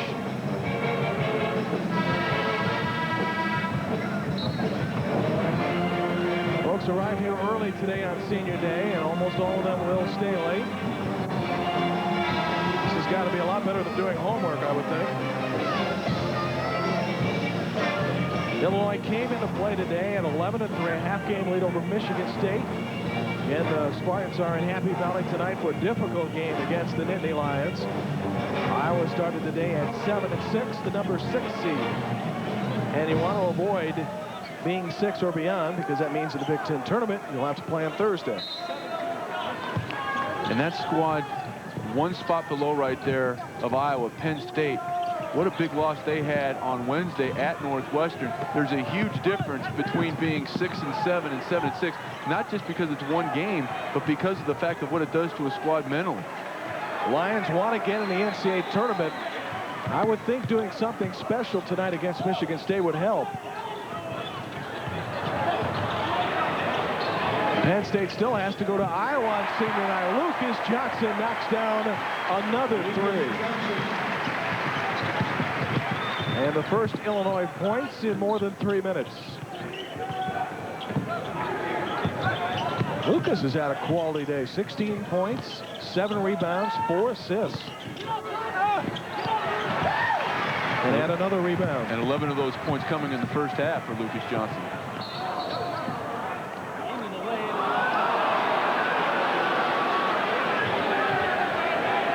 Let us look at the Big Ten tournament if the conference tournament began today. Thursday action would include Purdue, Minnesota, Penn State, Michigan, and Iowa against Northwestern. Quarterfinals shape up with Wisconsin against Indiana. Again, that's based on what we know today. And Illinois, Michigan State, and Ohio State not having to play until the middle or latter part of Friday. And Jim, we've talked about the injury to Luke Recker and Ryan Hogan and what it is, the impact that it's had on this Iowa program. You take a look at that 8-9 game. Rodney Smith and John Allison out. for Purdue. They're an entirely different team with those two guys out of the lineup. And then Minnesota losing Michael Bauer and then J.B. Bickerstaff as well. So both of those teams, that might be sponsored by the Red Cross. Can they play? Not a bad idea. In fact, all of Purdue's trouble started right after a win over Minnesota. The day, I believe, is done for a couple of these guys.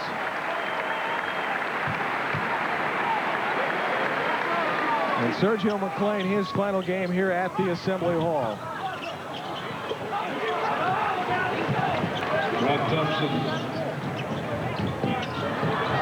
Iowa gets a steal, and Kupaya steals it back. Then Evans reaches in and grabs a foul. Foul is on number 32, Reggie Evans. That's his fourth.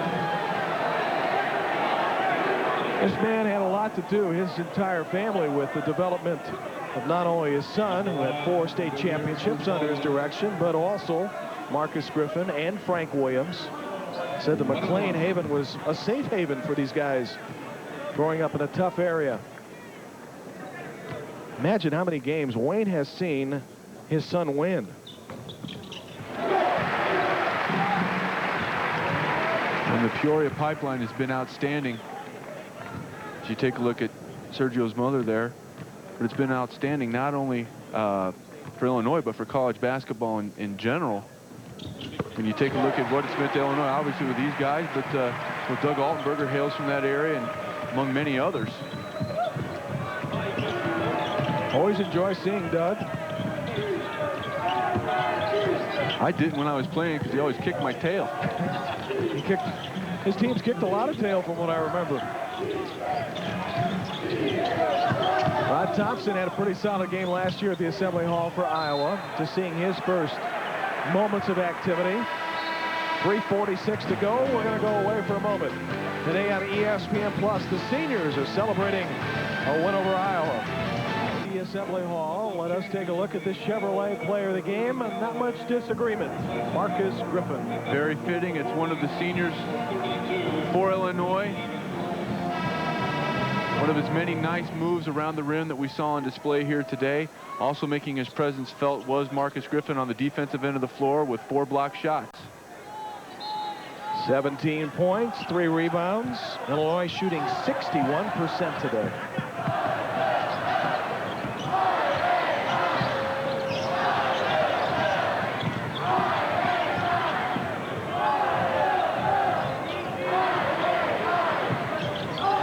.30 left in our game. Illinois set to improve its record to 22-5 and get even for the spanking that Iowa gave the Illini back in January.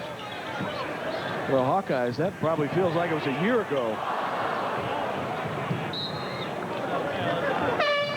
Into the Hawkeyes lineup, number 5, Jared Renner. He'll replace number 53. Nate Mast, one of the 4 seniors that we identified earlier. Largest winning margin goes back to 1943 against Iowa, 32 points. It's at 27. It was up to 37 before Iowa got on a bit of a run.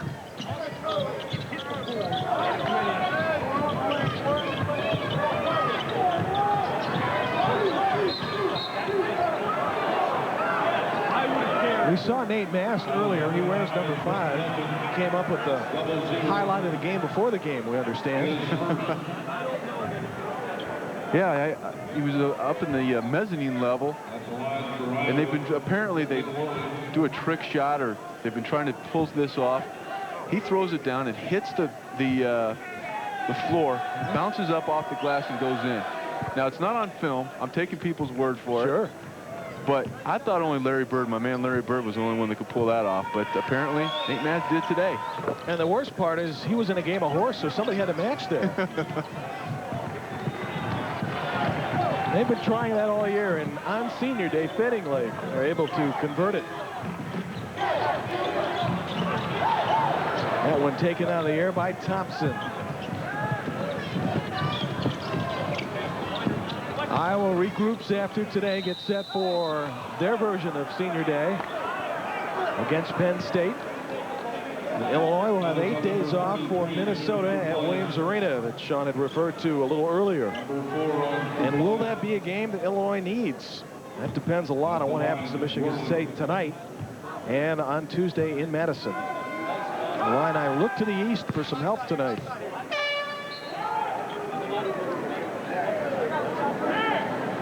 Into the Iowa lineup, number 43, Jason Smith. Seems like a football game. We're seeing just about everybody and anybody. And if you're Iowa right now, you have to feel like this clock is dragging out like a lost episode of Mama's Family.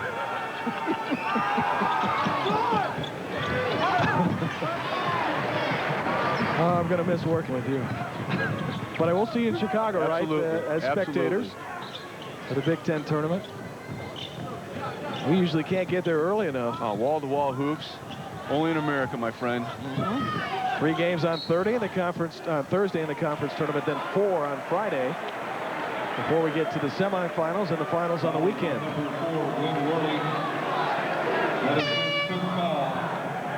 Glenn Worley has just fouled out.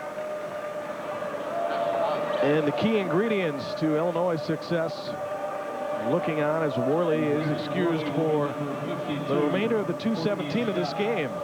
The shooter is Champaign. 4 Illinois players in double figures. Demir Krupaya is one of them.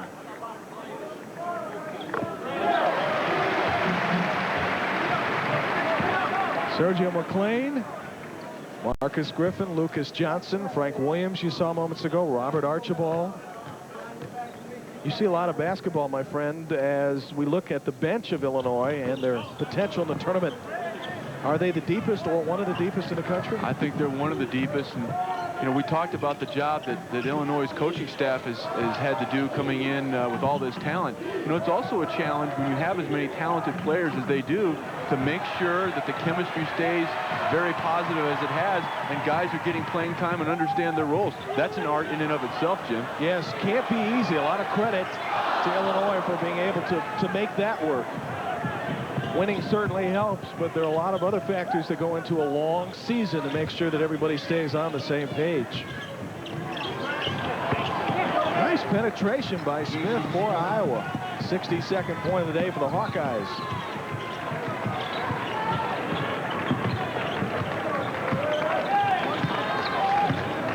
At the next whistle, Griffin and McClain are going to come back in, and I would assume that means a curtain call for both of them before it's over. And that should be special. Absolutely. Not going back in because his game is in doubt.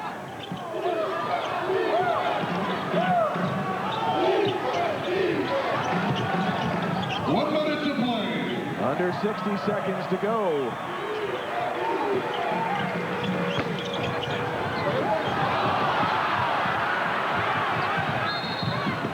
Illinois will use a timeout to reinsert Marcus Griffin and Sergio McClain, and then hope to bring him back out.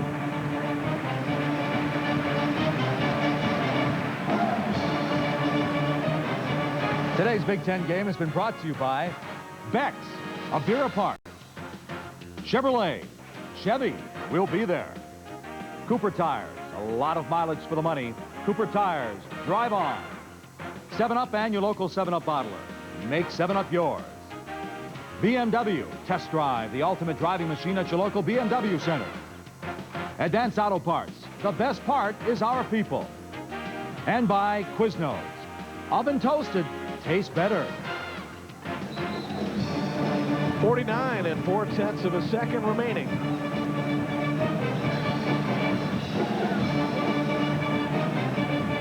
Marcus Griffin, another tour of duty, and I would assume they'll try to stop play to bring both Marcus and Sergio back out.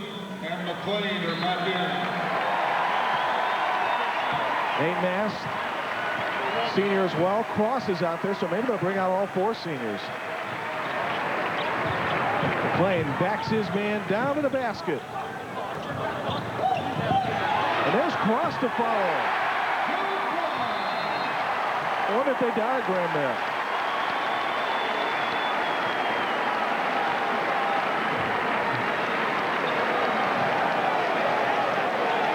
Then after the play, looks like Reiner and McLean got tangled up.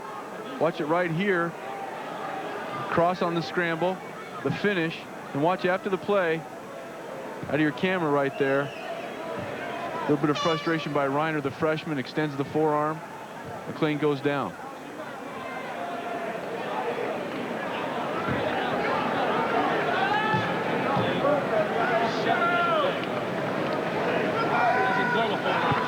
Eighth point in the afternoon for Sergio McLean, right about his average. Parents never relax, do they? Nope.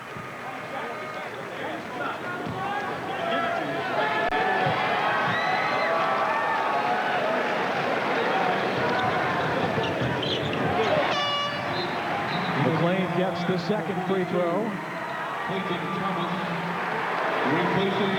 Joe Cross leaves the game.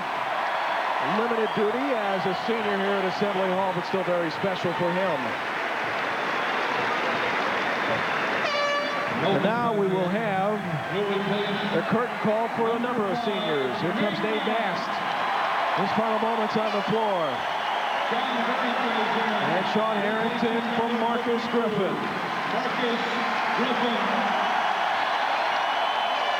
And last but not least, number 40, Sergio McLean.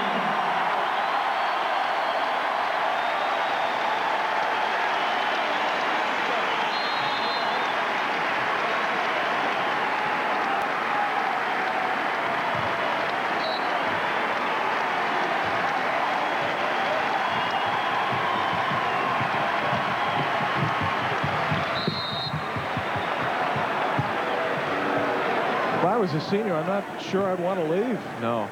And what you're seeing, Jim, is I think one of the many reasons why this great game of college basketball is so popular. It's not just what goes on between the lines, but you see the great amount of passion and emotion that is put forth by all the people that care so much about this great game. Not only the players, but you see the coaches embracing these young men, because this is 4 years of a young man's life that will impact him going forward forever. And the lessons that are learned are so much more than what happens in a basketball practice. You learn how to deal with so many different people, and your world gets opened up to so many different things. And this game, great game, provides that opportunity for these young men.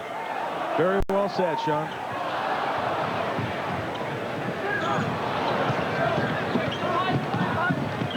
Final 10 seconds of the game. Illinois expands its lead over Michigan State to one full game. And for Iowa, a chance to regroup for next week. Senior day was a hit.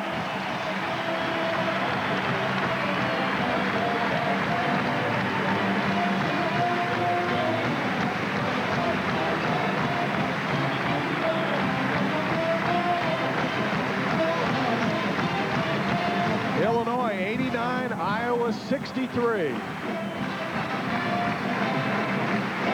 So long from Champaign. Bushler came off the Wildcat bench and sank the first two shots he took, the second at the end of this dazzling display of teamwork.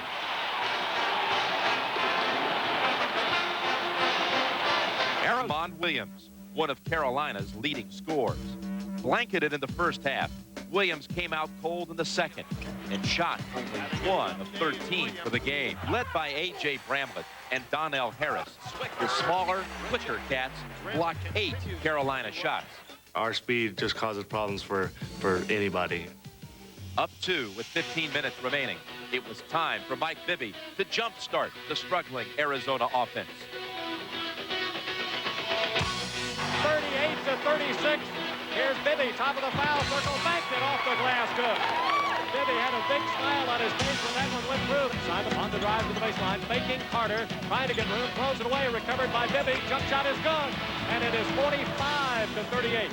Cats inbound the ball baseline left. Bibby will leave it for Simon, wide open for a three, left corner, it's good. Back out Bibby, he puts in the three, got it. Oh, back-to-back trade. 53-42, Cats' biggest lead of the ball game. Arizona now clicking on the offensive end. In an incredible scoring explosion, Bibby hit 5 3-pointers on his way to scoring 17 in the second half. The freshman sensation had catapulted Arizona into the championship game. Do you feel it yet? I feel it. Championship game for Arizona, baby. Nobody believed it. Nobody. And the Arizona contingent behind us, absolutely ecstatic. The Cats knock off their second #1 seed in this tournament. Arizona 66, North Carolina 58. It's the Cats against either Kentucky or Minnesota on Monday night for the championship. Add elegance to your kitchen with Elger from Menards. Cast iron sinks give years of lasting beauty. On sale in white, $129. Almond is $149. Top things off with a Price Fister kitchen faucet, guaranteed to never drip or tarnish. This faucet with pull-out spray is on sale, $139. This model includes a pull-out spray and a soap dispenser, $189. Plus, make no payments till summer only at Menards. Save big money at Menards.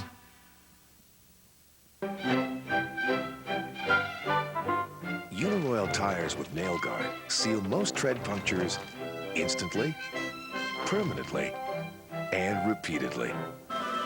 Make a splash this spring with a $40 manufacturer's mail-in rebate. Yours when you buy 4 select Uniroyal Tiger Paw tires or Laredo with nail guard tires at your local Blaine's Farm and Fleet store. Uniroyal, for everything you value.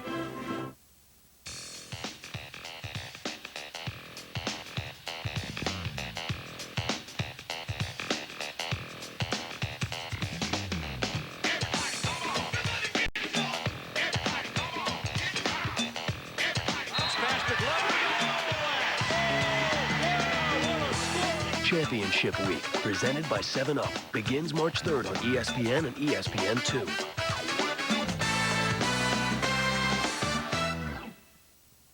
Minnesota would struggle early, trying to solve Kentucky's press. Inside, again taken away. Minnesota without a shot on its first 2 possessions. When the Cats turned up the heat, the Gophers seemed frozen for fear. Jacobson turned the basketball over for Minnesota, who opens a little bit nervous against Kentucky. 4 possessions, 4 turnovers by the Golden Gophers. Pitino wanted to capitalize. And with Minnesota out of sync, Anthony Epps canned the 3, giving the Cats the upper hand. Not to be outdone, Ron Mercer joined the attack and provided one of the highlights of the tournament. Here we're going to see the kind of thing that only the gifted can do. After an array of turnovers and 5 Kentucky trays, the Golden Gophers found themselves down 10 and in a big hole. With the defending champions gaining momentum, the Minnesota faithful had reason for concern. But Coach Clem Haskins found a way to reel in the runaway train, going inside and outside as the Gophers chipped away at the lead. They won't go away. Minnesota trying to make a run to continue to cut into that Kentucky lead. Kentucky had a 10-point lead at one time. That's cut in half at the half. Only 3 minutes into the second half, Minnesota had pulled within 1. But when Clem Haskins was hit with a technical foul, it looked like Minnesota's momentum would shift the other way. Especially when the Cats dramatically used injured star Derek Anderson to shoot the free throws. In less than a minute, Kentucky had built its lead to 8. Minnesota now needed to respond. See what the Minnesota players are made of now.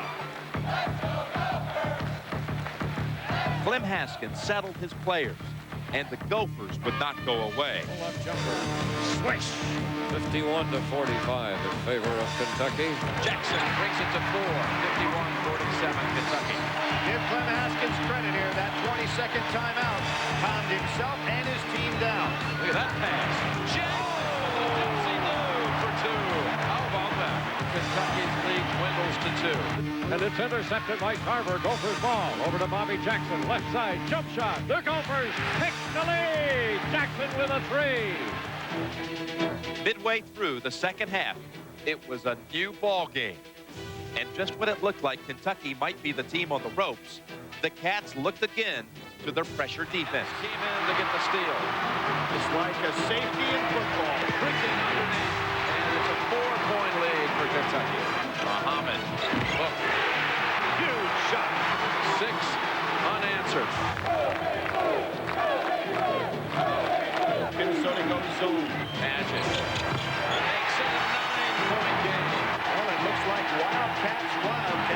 Kentucky had withstood Minnesota's charge and responded with a 17-5 run of its own.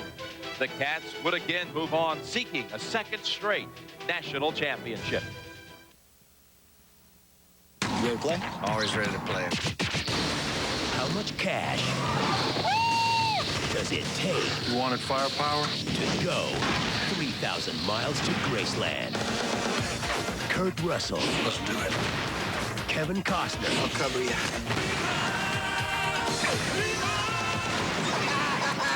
3,000 miles to Graceland. You almost hit me. Are you nuts? Probably. Rated R. Now playing. Speed, reliability, performance. The qualities that won Lance Armstrong the Tour de France. Now, they're available in international delivery. Introducing Global Express Guaranteed from the U.S. Postal Service and DHL. Delivery to over 200 countries in as little as 2 days guaranteed. Now, you'll know which team to ride with. Fly like an eagle.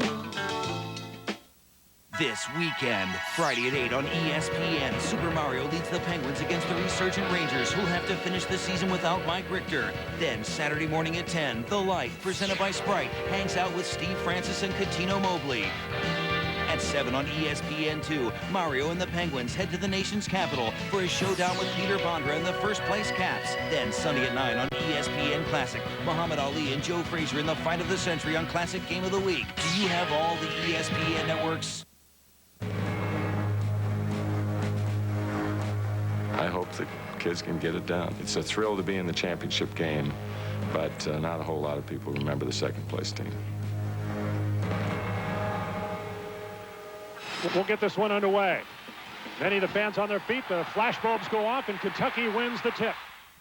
Right from the start, Arizona would call on its tenacious defense to help ignite the offensive fire. On the floor twice. And stripped away by Dickerson. Bibby in traffic scores the game's first points. Terrific. Wayne Turner put the defending champs on the scoreboard. Turner off balance. Kentucky's first two. But Bennett Davison answered right back. Rebound, Bennett Davison. He answered to lay it in. Arizona regains the lead at 4-2. Kentucky with the basketball. Known for its perimeter game, Kentucky would look for points from beyond the arc from senior guard Anthony Epps. Left side of Anthony Epps fires up a three. It's good. Kentucky takes the first lead. And three-point specialist Scott Patchett. Three, it's good. Kentucky goes ahead by 2 at 8-6. You have me! You have me! You have me! You have me! On offense, Arizona turned to point guard Mike Bibby, the youngest player in the Cats starting lineup. Here comes Arizona. Yeah, they break early. No problem with the press. Bramlett for two and a free throw. Cats again denying the open looks. Off to Simon. In transition. Left corner Dickerson. 4-3. Yes. There we go. And he falls over Rick Pitino. Helping Bibby drive the Arizona engine was tournament standout Miles Simon. Together, the two led Luke's Cats on an early 11-5 run as Arizona took the lead. Back out on top to Bibby for three. Good. Boy, if you leave him open, Bibby's going to kill you. And that's the longest lead of the game for either ball club. It's out at 6 now for Arizona. 19-13 Arizona. To keep its lead and any hopes of victory, Arizona needed to shut down Ron Mercer, Kentucky's leading scorer, and the key to Kentucky's offensive attack. With Ron Mercer, you know, he is such a great player, and you can't give him looks at threes. And we tried to keep a fresh guy on him, so Michael Dickerson and Jason Terry shared that duty. But what we told him is that you cannot be screened. I don't want to hear about you got hit with 3 screens. I don't want to hear it. You get into him, and you get over the screen and see whether you're as tough as what he is. Olsen's team responded and held Mercer to only 3 first-half points. Zona smothered the All-America, leaving him frustrated, shooting only 1 of 4 from the field. It was up to others, like Cameron Mills, to pick up the slack, and the walk-on responded with 7 big first-half points, giving Big Blue a desperately needed lift. Cameron Mills brings Kentucky to within 1 of 1918. And with Wayne Turner banked one in off the glass, Kentucky owned its first lead in almost 10 minutes. For a Whitaker bank shot, it puts Kentucky back out on top. With the game knotted at 20 and halftime on the horizon, both coaches look for players to emerge and drive their teams to the break. For Arizona, that player was Miles Simon. He knocked down 15 in the opening half. Picked up where he left off in the semifinals. Simon has scored the last 9 points for Arizona. Kentucky responded with Nazi Muhammad, who came off the bench to lead UK with 8 first-half points and 7 rebounds. As the first-half duel continued, Pitino knew his team was in for a catfight when Arizona's Jason Terry turned up the heat. Arizona regains the lead, 31-30. Kentucky continued to ride the inside strength of Muhammad. Down low to Nazi, goes under and stuffs the ball right into the face of Grambling. As the grueling first half came to a close, Kentucky hit the locker room battered and bruised. Arizona had met the early challenge. Pitino had more questions than answers, and Arizona had a 1-point lead. Arizona Wildcats leading 33-32 at halftime.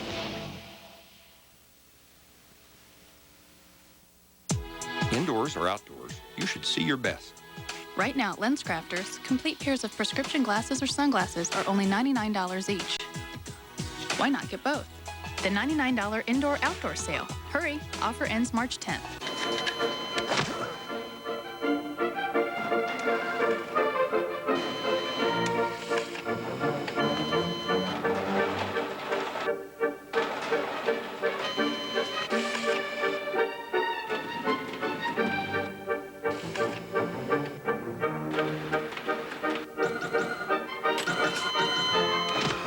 Don't waste your life in front of the copier. Make copies from your computer. Toshiba. Don't copy. Lead. Once you enter this family, this is my house. there's no getting out. I want my money. This family comes before everything else. I'm a main guy. Before your wife, Tony, your children, you are such a hypocrite. and your mother and your father. What do you care? It's a thing of honor. So does that justify everything that you do?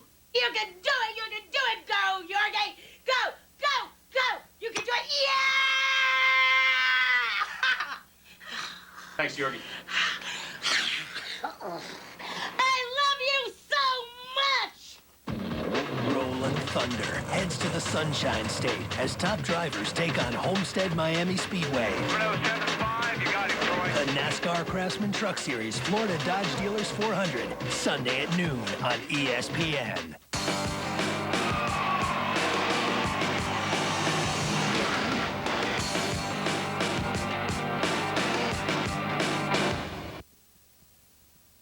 With the national championship on the line, Lute Olson would hearken back to a familiar question he'd asked his team throughout the year. Who's the tougher team?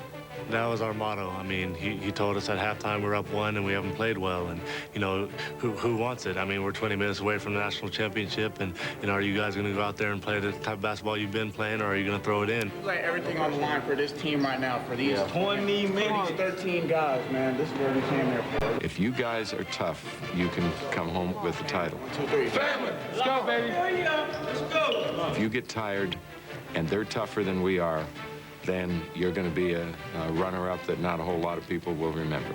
But the next 20 minutes would make this a night to remember, as both teams would rise to the challenge, and each coach would find players to create second-half magic. For Arizona, the first to step up was Mike Bibby. By now, it surprised no one when Arizona's not-so-secret weapon showed a maturity well beyond his 18 years in leading the zona attack. On this night, the Cats' super freshman would score 14 in the second half, as well as pull down 7 critical rebounds. But most important was the ease with which Bibby handled Kentucky's pressure defense. Mike Bibby has a sense for the floor like, I mean, I don't know that I've ever seen anybody like it. It doesn't matter how old I am. I mean, I have a feel for the game. I think I've been around the game for so long, and to our team, it seems like we were supposed to do what we did. In the second half, Bibby had plenty of help from Miles Simon, who matched his first half output with 15, on his way to being named the game's most outstanding player. Miles is as tough-minded a young man as I have ever seen. We knew, and he knew, that for us to get this thing done, he had to be the motor. 38-36, Arizona back on top. The other side of the court, assignment. He leans under, throws it up on a runner. Good. Boy, he can flat play, folks. That's 19 for him. He's carrying Arizona on his shoulders for the national championship. 40-36. Arizona leads Kentucky with the ball. Mercer, double team, moves in. Ball stolen by Harris. Quickly off to Simon. Here goes Miles. Driving the other way on Epps. Lean-in shot is up. Bank it no good. Harris with the follow for two. Arizona again, Brian. Too quick for Kentucky. 42-36. Wildcats have matched their biggest lead. Kentucky wants a 20-second timeout. Gotta love the underdog. 5 minutes into the second half, the underdog looked like the favorite. But tournament-tough Kentucky was not about to roll over and let the younger Wildcats run away with the crown. Mercer, Muhammad, and Turner would spark the comeback. Mercer left side, turns, can't shoot. Inside Muhammad, shot up and in. Turner with it. Turner drives in the paint, blows it up. It's good. He's fouled. Basket counts. He's missed 6 in a row, but tipped up and in by Mercer. Come back from 6 down to tie it at 44. Tremendous will on the part of both of these teams tonight. Stolen back by Terry. To Simon, slicing in for 2. That was a very important basket for Arizona. They were really on the ropes here. Cats take the lead again, 46-44. Kentucky with the ball. Mercer. How did it go? The shot of the night by Ron Mercer. Mercer's high wire act and subsequent free throw gave Kentucky its first lead since the opening minutes of the half. And when Epps connected on a long 3, UK jumped ahead by 2, its biggest lead all night. 50-48. Arizona began looking for help from the bench. Donnell Harris responded with 8 points and 6 rebounds. To tie it with the jam. Harris's slam raised the tension level. But for these two teams, the best was yet to come. 50-50 with 8:30 remaining.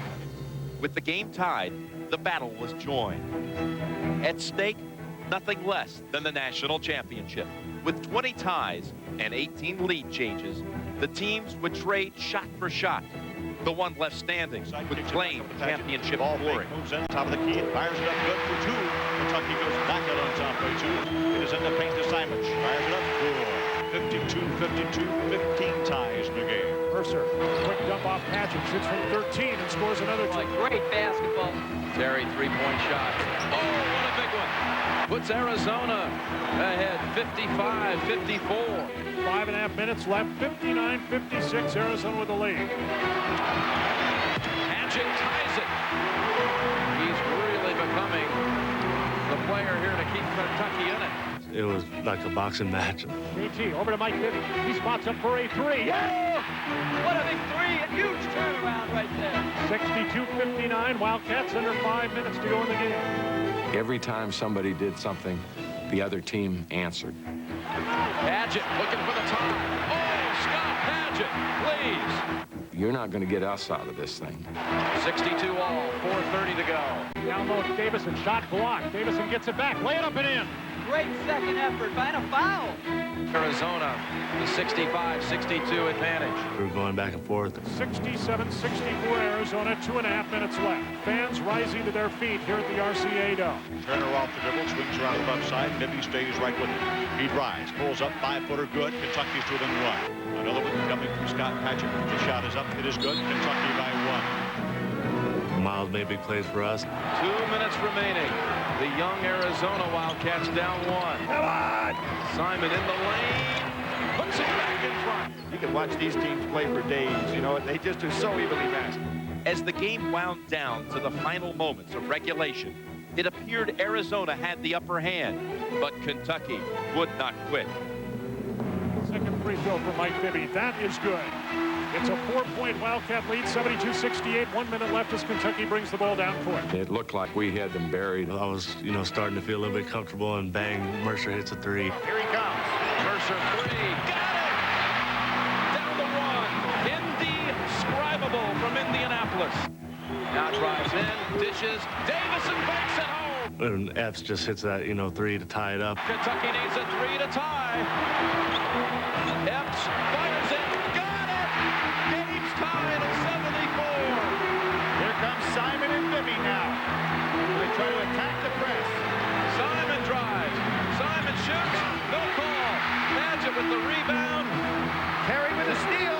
Not in time. They pulled off the shot. We're going to overtime. Left deflated, Arizona could only wonder about missed opportunities and the possibility of championship dreams postponed or lost. Kentucky had new life and an eye toward overtime.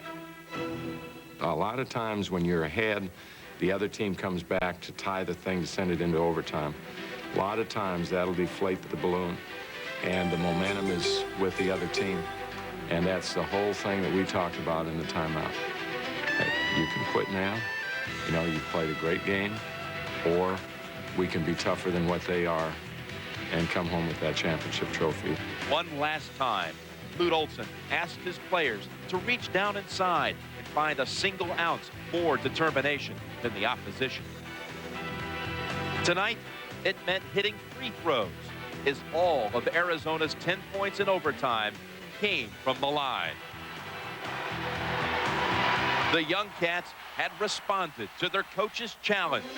With the championship dream of a lifetime within reach, Miles Simon could feel the emotion of the moment. Chills ran through my body. Just can't believe that we were about to win a championship. It's only right. The ball's in his hands. A milestone victory for Arizona. Simon says championship. Arizona 84, Kentucky 79. The final score, the 1997 national champions, your Arizona Wildcats. Even Lute Olson said he had difficulty believing his first national championship. His Cats had done the impossible, beating 3 regional top seeds, super heavyweights Kansas, Carolina, and Kentucky. It wasn't always pretty. The Cats shot under 40% at the Final Four, but their quickness made even Kentucky look slow. The Rick Pitino era ended that night. He'd announced a month later that his next rebuilding challenge would be with the Boston Celtics. For Lute Olson and his Wildcats, everyone was due back. It would be their turn to try and repeat in 1998. Thanks for joining us for our look back at the NCAA Final Four.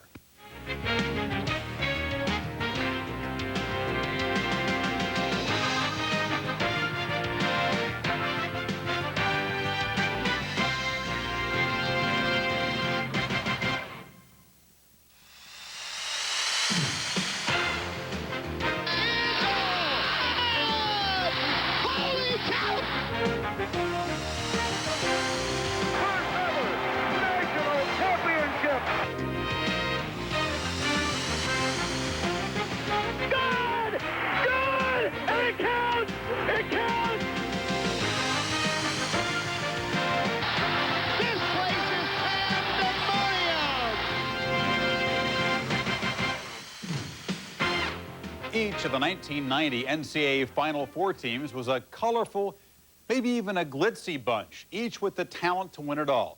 Hi, I'm Chris Fowler. Welcome to our look back at the NCAA Final Four. The Duke Blue Devils were back for the 4th time in 5 years, still searching for that first title, this time with Bobby Hurley, a tough point guard from Jersey City. Duke met the Arkansas Razorbacks, led by the Mayday combination of Lee Mayberry and Todd Day. In the other semifinal, it was the running Rebels of the UNLV versus Lethal Weapon 3, Georgia Tech's triumvirate of Kenny Anderson, Dennis Scott, and Brian Oliver.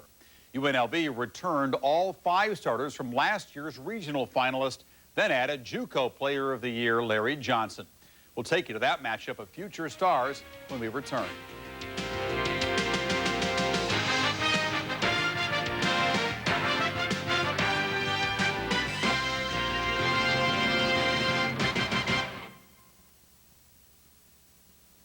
Hey guys, does this really fit better? Just wanted to try out the fit. Oh, you're about to try out the fit. Give that a few pumps. Ooh, that feels good.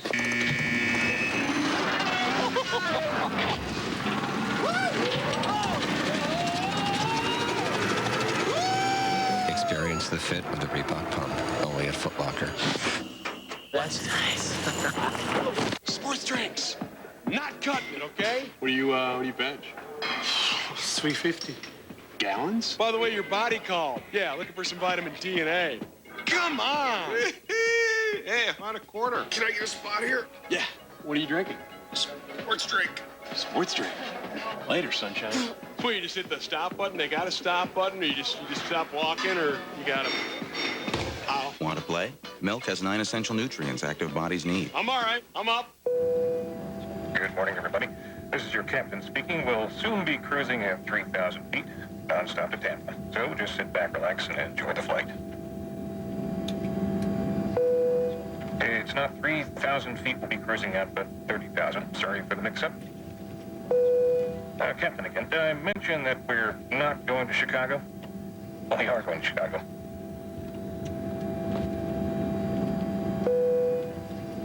Captain again.